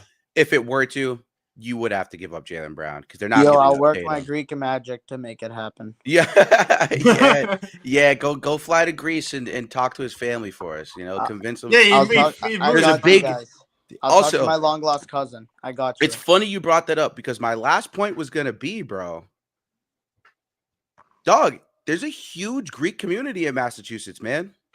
A gigantic Greek community. And I don't know. It's not out of the realm of possibility when you look at other factors that could come into play like that. The community is so big, especially in this area, like where they practice, right? Brighton, Watertown, Waltham, Cambridge, that area. There is a big group, like that's probably the bulk of the Greek community is in that area. Belmont, like, you know what I mean? Like those places, like, I don't know. And there's beautiful houses in Belmont. There's beautiful houses in Watertown. Kyrie Irving lived in Newton. There's a big Armenian and Greek community in Newton. Like, I want to add on to that because every time absolutely. Giannis comes to play the Celtics, they do it like a Greek night, and like at halftime they do like Greek dancing with the music going on. So like I understand what you're saying. It'd be very cool because you'd get a lot of Greeks into like the Celtics and stuff.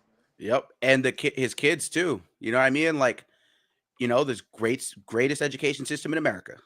Exactly. You know what I mean? And his kids. These are factors I don't think people think about when it comes to what these decisions go into when these players have families and they have wives and kids and, they're not from America. He's not American, and there's also a big African community. He's also obviously African. That was obviously. Oh shit. I didn't notice. Yeah. He's obviously, Greek because he was born and raised there, but he's obviously African. That's another factor too. There's a big African community in Boston, Massachusetts, and just in Massachusetts in general. So, I don't see it out the realm of possibility. But like you said, Luke, it's probably not going to happen. But the last point before we get out of here, or the last topic, man, fuck Chris Paul. I don't care what niggas say, dude. I'm tired of this dude. Like, seriously, talking about farewell tours and all this other shit. Like, the rumors were, the report was, he was not on speaking terms with his coach. I don't care who you are. You cannot not be on speaking terms with your fucking coach, bro. This guy's a diva, bro. He's been a diva. And you want to know why? It's the opposite. But think about it. Who cares? Regardless of the situation, bro, you are there to be a mentor, right? How does it look if you don't communicate with your coach to other players? It's the coach that didn't want to communicate with Chris Paul. Exactly. Which is fine, bro, because Chris Paul is a dickhead, bro. I think he just wants the bag. Like, I don't think, bro, what does he contribute to that team? They're fucking 5-16. Nothing. But I think he just wants the bag. Keep in mind, he's also like 40 years old now. He doesn't. He only had he was only signed for the veteran minimum. So he wasn't going after the bag. He's old. He don't give a fuck about the money no more. He signed the Jordan. He got all this money on him right now. That wasn't the issue. The money wasn't the issue, but I'm tired of like Chris Paul's this and Chris Paul that when it's been come out to be said on multiple occasions. Him and Harden don't even like each other. That's crazy. So the fact that he's even there in the first place was wild. And it was only for a reunion purpose. His little farewell tour, whatever you want to fucking call it. I don't think it's a farewell tour. Whatever you want to call it whatever.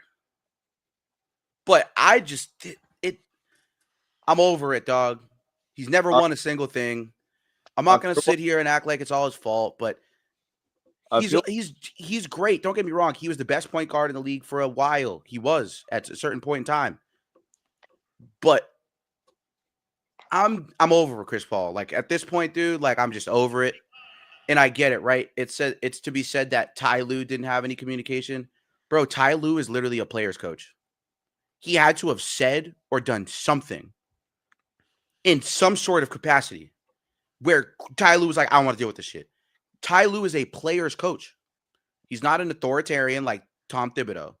He's not an authoritarian like what's up? Now I'm blanking on bro's name. Not Rick Carlisle. What the fuck is bro's name?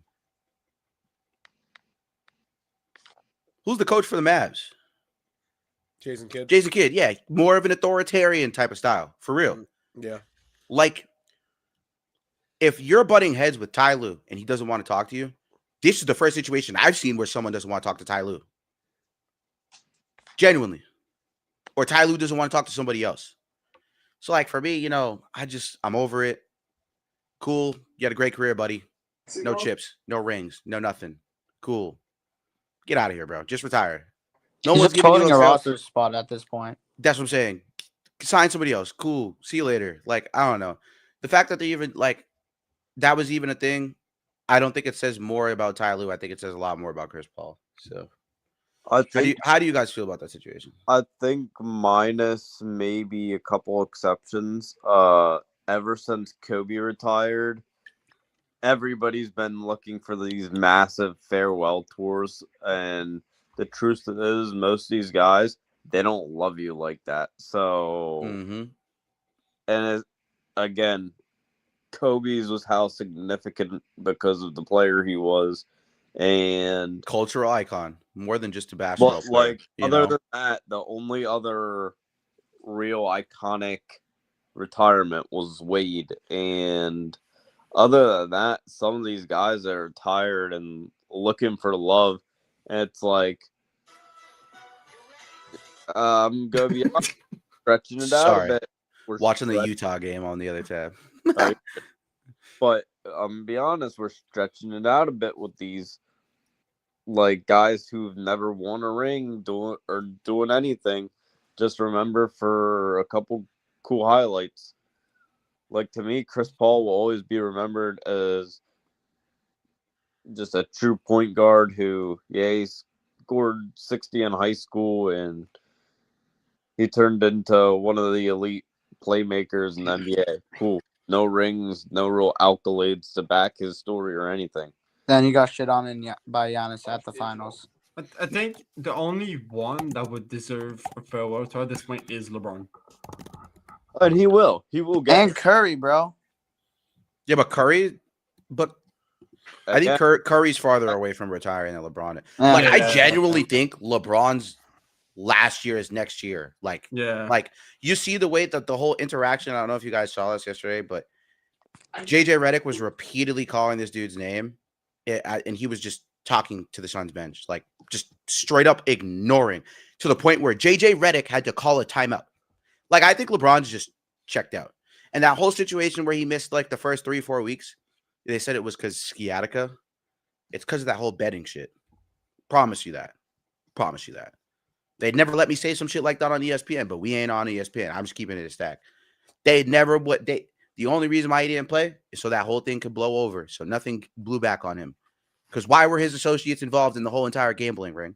And then it's come to find out, like, it's just the Lakers were involved, and this team was involved, and this whole gambling ring. Like, bro, you don't think he had something to do with that shit? Like, I think you're delusional if you don't think he had something to do with that shit.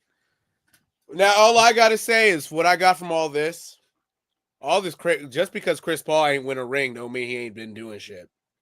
I'm just going to let you know. That's one of the greatest defensive guards ever in the NBA. Even though he don't got no ring, some of y'all acting like he ain't do nothing. Just because his teams failed in the playoffs don't mean this guy isn't him. You know what I'm saying? For a while, like Amari said, for a while, this guy was the best point guard in the league. If he got a ring, we would all be looking at him differently. No bullshit. We all would, you know? But the fact that he don't got a ring, to everybody else, it's like, well, the guy ain't nothing, you know? 9-time all-defensive, 12-time all-star. One of the guys that helped SGA really take his game up another level when he first got to OKC, you know, to really establish that. It wasn't just SGA just, you know, doing that. No, he had somebody to guide him, and that was Chris Paul. They went to the playoffs, and they shouldn't have even made the playoffs that year that he was there. So all this slander about Chris Paul, that he's a dickhead and all, yeah, that's his personality. I mean, that's the same guy that got by Rondo. We know that, you know. I watched it live.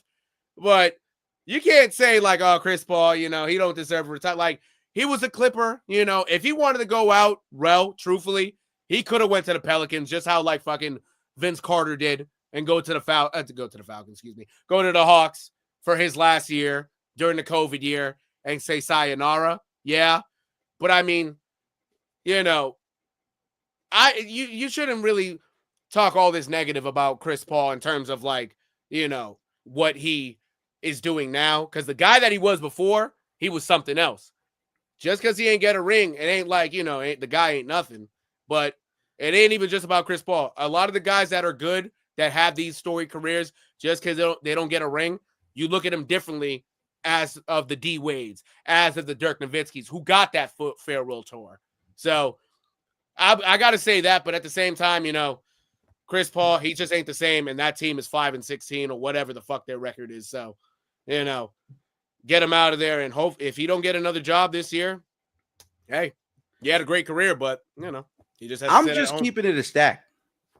When has Chris Paul ever been the best player on a championship team? Well, I mean, he ain't win no ring. And got there. Yeah, I know. And this is the guy we're talking about giving a farewell tour to? Like, what are we doing? Like, no. I got to shut that down, because I get it. You don't want to hear the slander, but it's just facts, bro. He's never won an MVP. He 2 Olympic gold medals where he wasn't even the best player on their team. All NBA first team 4 times. All NBA third team 2 times. Rookie of the year. Okay, wow. But like, we're talking about a farewell tour. D Wade and Nowitzki deserve that because they were the best players on the championship team, went up against the gauntlet and won a championship. This is the difference. This is why we're talking about the difference between someone who deserves a farewell tour and someone who doesn't. I can appreciate the greatness. That's cool. Trust me. I get it. He was the best point guard in the league for however many years you want to put it up for. It was like, I guess you could say 2008 to like 2014. Just because Steph Curry ended up being the best point guard in the league around 2015. So he had a run. That's cool. But we're talking about a farewell tour. Like where the whole NBA celebrates your greatness. Like, it's just we're comparing that to the guys that actually got one. This is why Draymond said what he said to Paul Pierce. Because even in another light, it's a guy who has a ring. Right? Okay. Mm-hmm. But like Draymond said to him, you ain't getting no farewell tour. They don't love you like that. It's the truth. Paul Pierce doesn't deserve a farewell tour either. Right. And didn't get one. Exactly. So is James Harden going to get one? If he retired right now, would James Harden get one? Honestly, no. Okay, would Russell Westbrook get one? To me? Russell Westbrook, I probably would say no, just because. Okay. Because winning the MVP and then breaking the triple-double record is not enough for you to get a farewell tour. Like, I understand Westbrook's greatness too, but like, I don't think either one of them get one. Okay, and that's not to say it's not to say these guys aren't great, but we're talking about the whole entire league and the community of basketball celebrating you each time you go to a different game for what you've brought to the game. And I don't think Russell Westbrook, James Harden, and even Paul Pierce, like, not cultural icons enough with basketball in the sense to get a whole entire farewell tour. I can respect James Harden changing the game, right? Mm-hmm.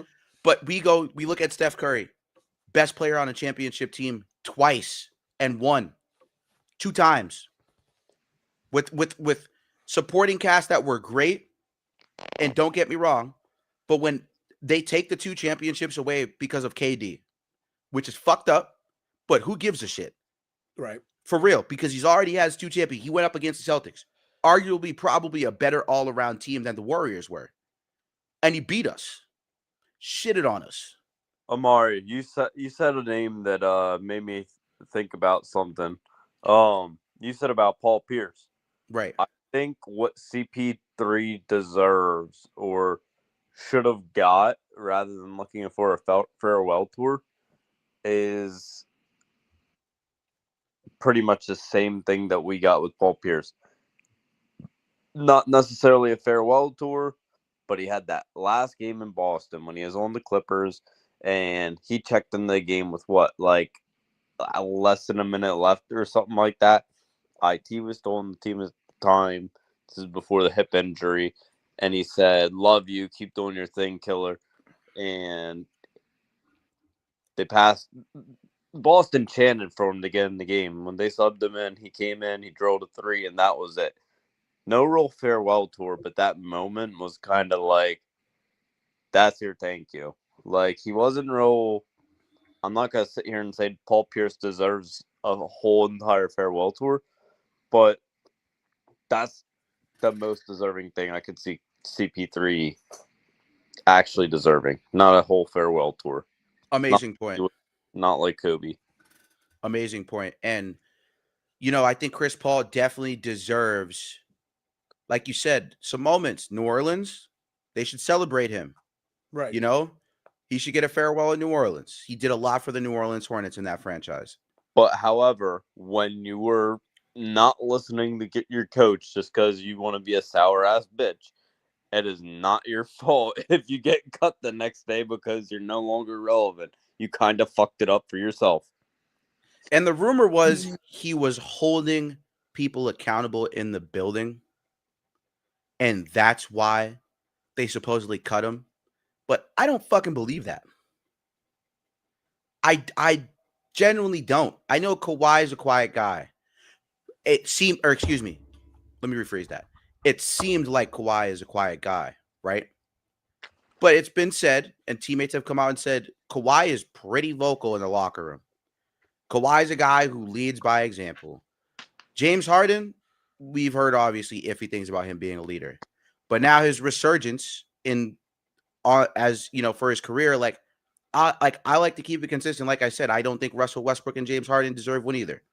I think Russell Westbrook should be celebrated for what he did in OKC when he goes to return there for his last season, whatever the case, whether that's this year or next year. Probably next year because, he's playing great right now with the Kings. And I think he should be celebrated in what he did in OKC because of how much he meant to OKC after the whole KD situation. And, it's fucked up too, but KD's going to get one. KD's going to get one because he won 2 rings with the Warriors. And they're going to look at that, and he's probably the greatest scorer ever besides James Harden. And they're going to look at that stuff, and I don't, like I said, Nero's right. Like, I slandered the fuck out of him, but it's true. It's the truth. And Derrick Rose didn't get one. Rightfully so, right? Even though Derrick Rose was the youngest MVP ever, but he didn't even get one. Well, again, he had moments where he got the love that deserved. Like, I'll never forget that 50 right. mini. Everyone was happy for him. Yep. Like, many at the time, like that, those are his teammates, that's his gang. But I know Chicago fans that were foaming at the mouth for that one. And he got a couple more after that.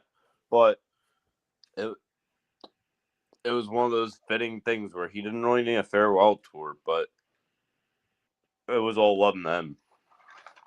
Absolutely. And he will be honored on my birthday in Chicago for a retirement ceremony. Just put that out there. I gotta let y'all know that. So that's good. Yeah. You know what I'm saying? Like individual honors, that's cool. But Mm-hmm. an entire farewell tour for the league is just it's too much. And if James Harden gets a ring, he probably won't.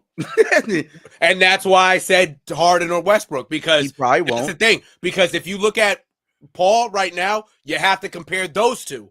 Because what both of those guys right there, MVP winners, like Russell Westbrook, prime Russell Westbrook was a fucking problem by himself in OKC without KD. Mm-hmm. James Harden, basically by himself in Houston, was a fucking problem. Even when Chris Paul got there with him, was still a fucking problem winning MVP.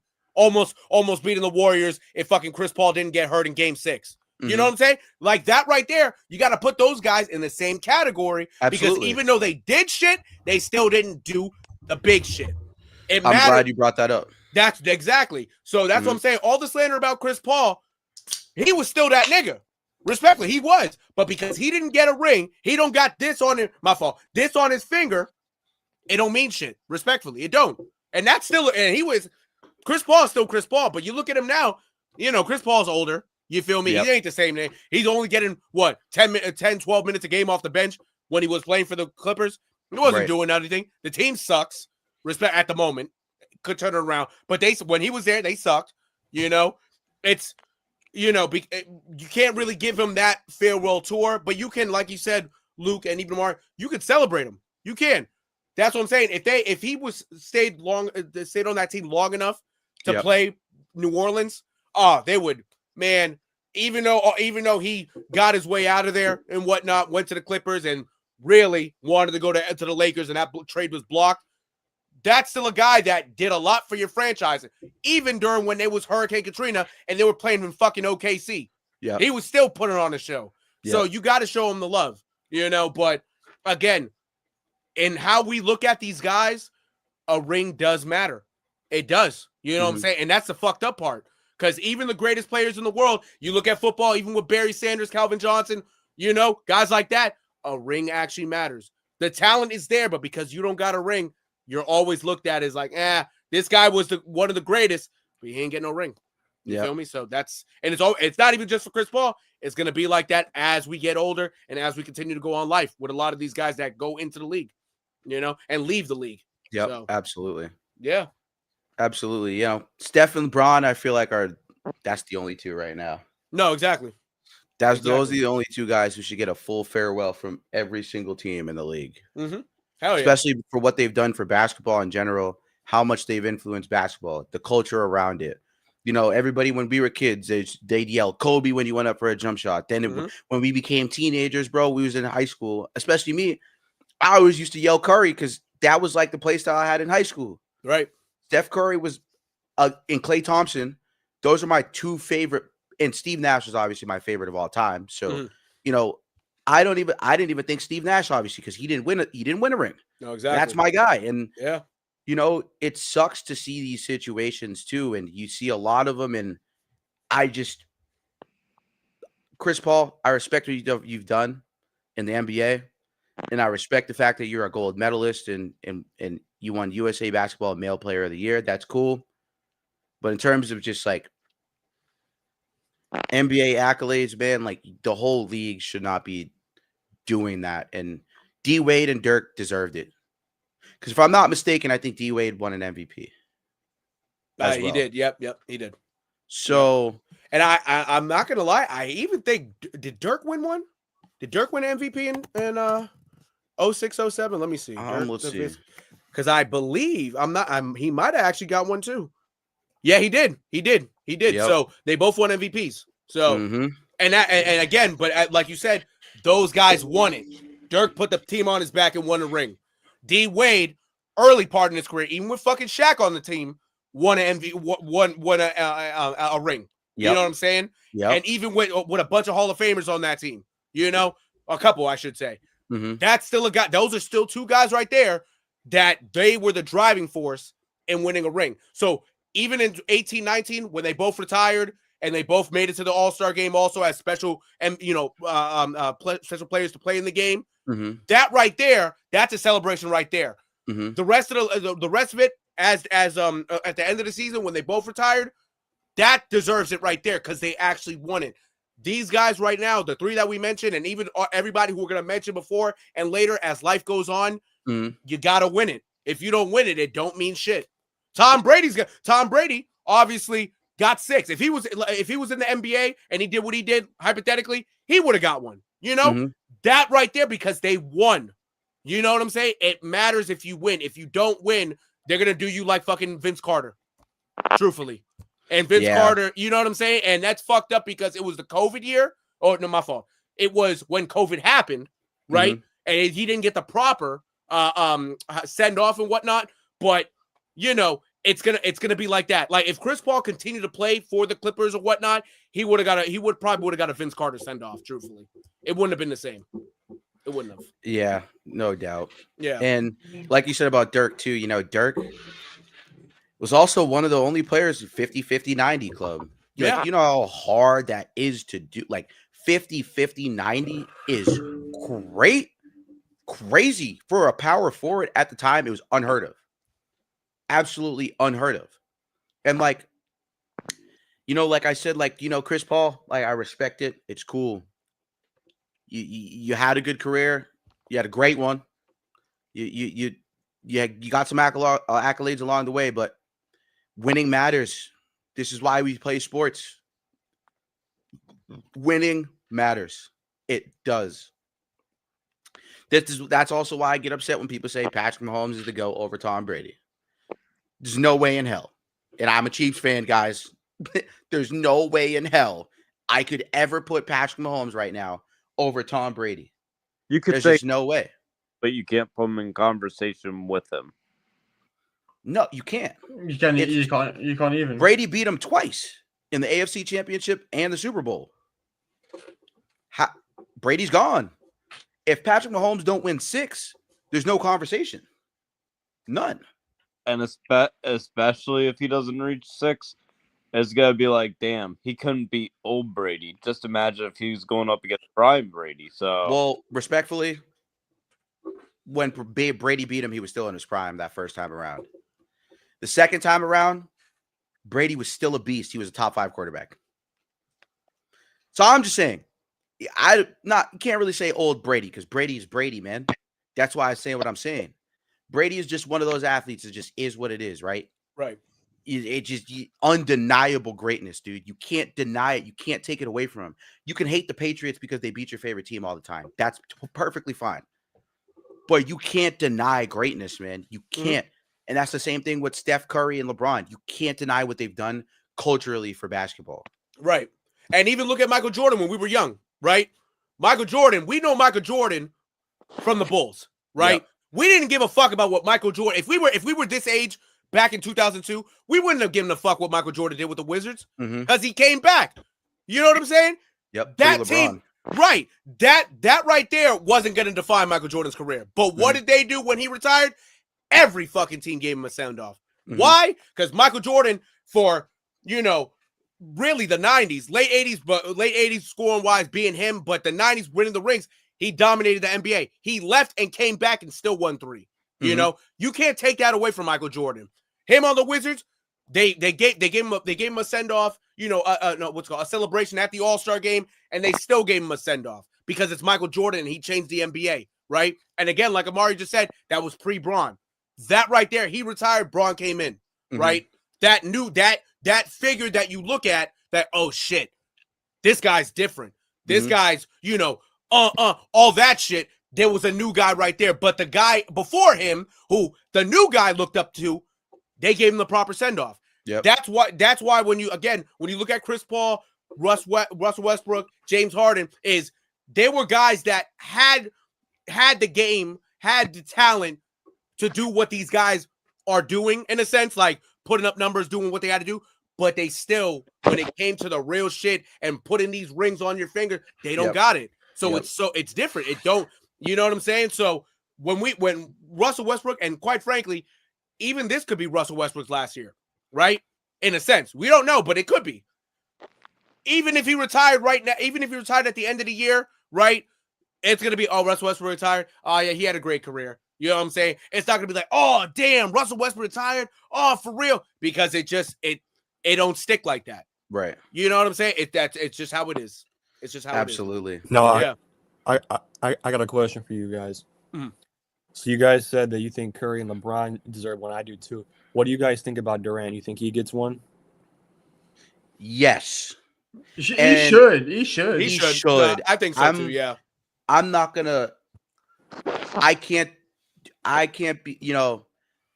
In terms of a farewell tour. Excuse me. Like I can't sit here and be like he doesn't deserve one because his 2 rings came from joining the Warriors. Like I get it. If people consider it a blemish, people don't consider those championships real, but they are real. They exist in history. Exactly. And But you're also talking about possibly, if not the greatest one-on-one player of all time, like this ever. dude's 7 foot tall and just can do everything. And we never seen at the time. There was only one guy. It was Dirk. Right. That was the only guy we really saw. And then Kevin Durant changed the whole.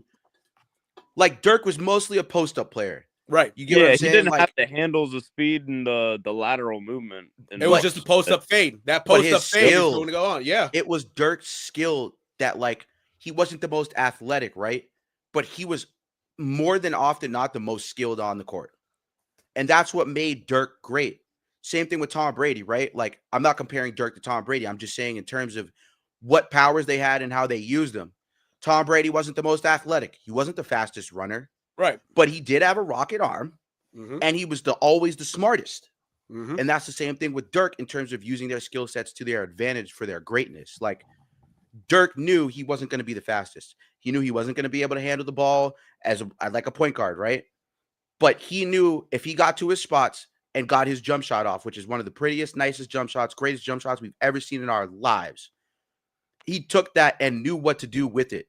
And I think him also being a great rebounder, he was a great defender too. I don't think that part of his game gets talked about enough. So, for me, like, KD, like you said, is arguably, it's him or James Harden as far as like just greatest scorers to ever live. You could say Allen Iverson if you really want to over James Harden. I wouldn't hate you for it, to be quite honest with you. But LeBron is the greatest basketball player you've ever seen. And if Michael Jordan was in the social media era, he'd get crucified for a lot of stuff. Right. There's a lot of rumors that Michael Jordan had a fucking gambling problem. There was all these things that, there was a lot they said about Michael Jordan, and it got to get swept under the rug because there was no Instagram. Exactly. There was no YouTube. There was no podcasts.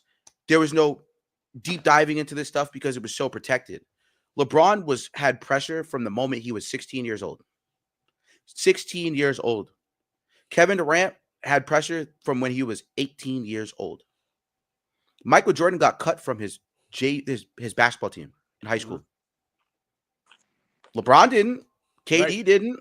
And I'm just saying, when you look at these types of things and what these guys have to go through, yes, it's splitting hairs, but you can't deny the greatness of these guys. And the fact that they won at the highest level on top of that, say what you want to say, right, about KD, but he deserves a farewell tour. He does. And I get it, right? We wish he would have stayed in OKC. We wish those 3 would have stayed together. But we might not ever see the version of Russell Westbrook and James Harden that we saw if KD doesn't leave. Exactly. And if Harden doesn't leave. Harden may never have ever had the greatest offensive season shooting the basketball and scoring in history. Ever. He would have never probably had that if he had to share the floor with Westbrook and Kevin Durant. And the crazy thing is when they were all together and they went to the finals, James Harden wasn't even a starter. He was the 6th man of the year. He wasn't even a starter yet, right? But look what happens when he goes to Houston.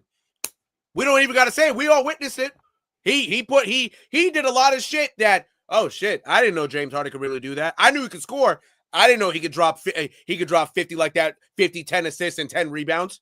You know what I'm saying? Consistently, a couple times a year, 3 times a year. Like that right there, if you keep them together, would they have probably gotten a win? They probably would have, but the outlook of their careers as a whole, it would have been like, okay, it's Kevin Durant's team. It's not, oh, this is Russell Westbrook's team. Oh, it's James Harden's team. No, this is Kevin Durant's team. These guys, you're looking at these guys as Kevin Durant's, sidekicks, all these guys at one point, when James Harden left, he became the man. KD and Russ stayed together for a few more years. Then when KD left, Russ became the man. But all them, besides KD going to the Warriors and winning the ships, both of them didn't get to it. You feel me? And because KD took them both out. So you look at that, it's like, okay, they both all of them respectively had great careers, but you're gonna look at between those three, Kevin Durant gets the farewell tour because Kevin Durant actually did the big one. Yeah. Both of these guys changed the league, and Russ and Harden, but because they don't get the big one, then you look at them like, okay, they were great players, but they ain't get no ring. That's the sad part, like we've been talking about. That is, Absolutely. But KD does deserve it. He does. And like you said, even too, Amari, you can talk all this shit about KD. He left and he won. OKC right now, how they are, great. They won. If you put if KD wanted to come back, and even when they thought about like, oh, could KD come back? He probably could have, right? But at the same time, it was better for KD not to come back because they already have their team established. You don't need KD on that team because you got all these young guys on the team. Right. KD went to Houston. James Harden ain't there no more. So now he's the new guy, the new leader in Houston. It's just how life works. Absolutely. You don't gotta fuck shit up for a team already doing good. Keep doing your thing on another team. That's it. Absolutely. Yeah. Absolutely. And with that being said, guys, thank you guys for tuning in for another episode of. It was supposed to be NZ Express, but awesome debate. We'll probably split it up. Next time, obviously tomorrow, we're gonna try and do some basketball for you guys on just how the NBA season's gone. We'll probably, we'll do baseball. We'll 100% be doing baseball on Friday. You guys will see us on Bicoastal Baseball Podcast. And then the weekend. You guys already know. Saturday, you feel me? We got college football. We got a star-studded day. Premier League. We are looking to start like a Premier League soccer podcast coming up too soon for anybody that watches like soccer. We're definitely going to have a Premier League one coming up. We'll have some Bundesliga on there too because Ben is a Dortmund fan. So, we'll be following both of those leagues. And we'll probably do a little bit of roundtable of the popular teams like Bayern, PSG, Real Madrid, and Barca, But more in depth about other stuff, especially hockey. We're going to try and get back to hockey. I'm going to get my hockey guys squared and ready to go for that. But, the Bruins, a couple rough past games, but still in the mix for a lot. The Celtics, still in the mix. The Bulls, looking nice on Tyler's end. Ben's Raptors and Montreal Canadiens, looking good. So, and Luke, he's obviously a Boston fan, so you guys already know. Luke's avid Celtics, Bruins, Pats guy. Chargers for the most part, actually. But he's still a Pat supporter. He likes the Chargers, though. And shout out to the Chargers. Jay Herbo, that's a guy I've always spoken highly of. Love Jay Herbo. I think he's going to get a lot done in LA for that team once they build around him the correct way. But, with that being said, guys, thank you guys for joining us on End Zone Express, turned into Late as Hell Sports at this point. More so Late as Hell Sports. But thank you guys for tuning in, and we'll see you guys tomorrow on 30 and Beyond. Yes, sir. Catch y'all later. Hey, a lot of work put into this moment. A lot of work. Remember one thing today. You're not alone. You got 10 dudes around you that are going to lay it on the line for you. Do the same for them. Dominate on 3, 1, 2, 3. Let's go. Driving out of state, I'm crossing interstates. You know that I don't play. I'ma take you on a date. Yeah, I'm the 40 gang, so never switching. Ready to go. I know this from the heart, cause you know that I'm a star. And it's all came from the heart. You were here when it was hard. I told the world I'm Hey, gotta love this, man. Get to go out there and play some football, man. Have some fun, play for each other. Or each other for the man next to you. Hey, 60 minutes, play for one another. Hey, man, this is a hell of an opportunity. What you willing to lay on the line? Ask yourself that. Finish, grind, take a deep breath, and have some fun. Okay?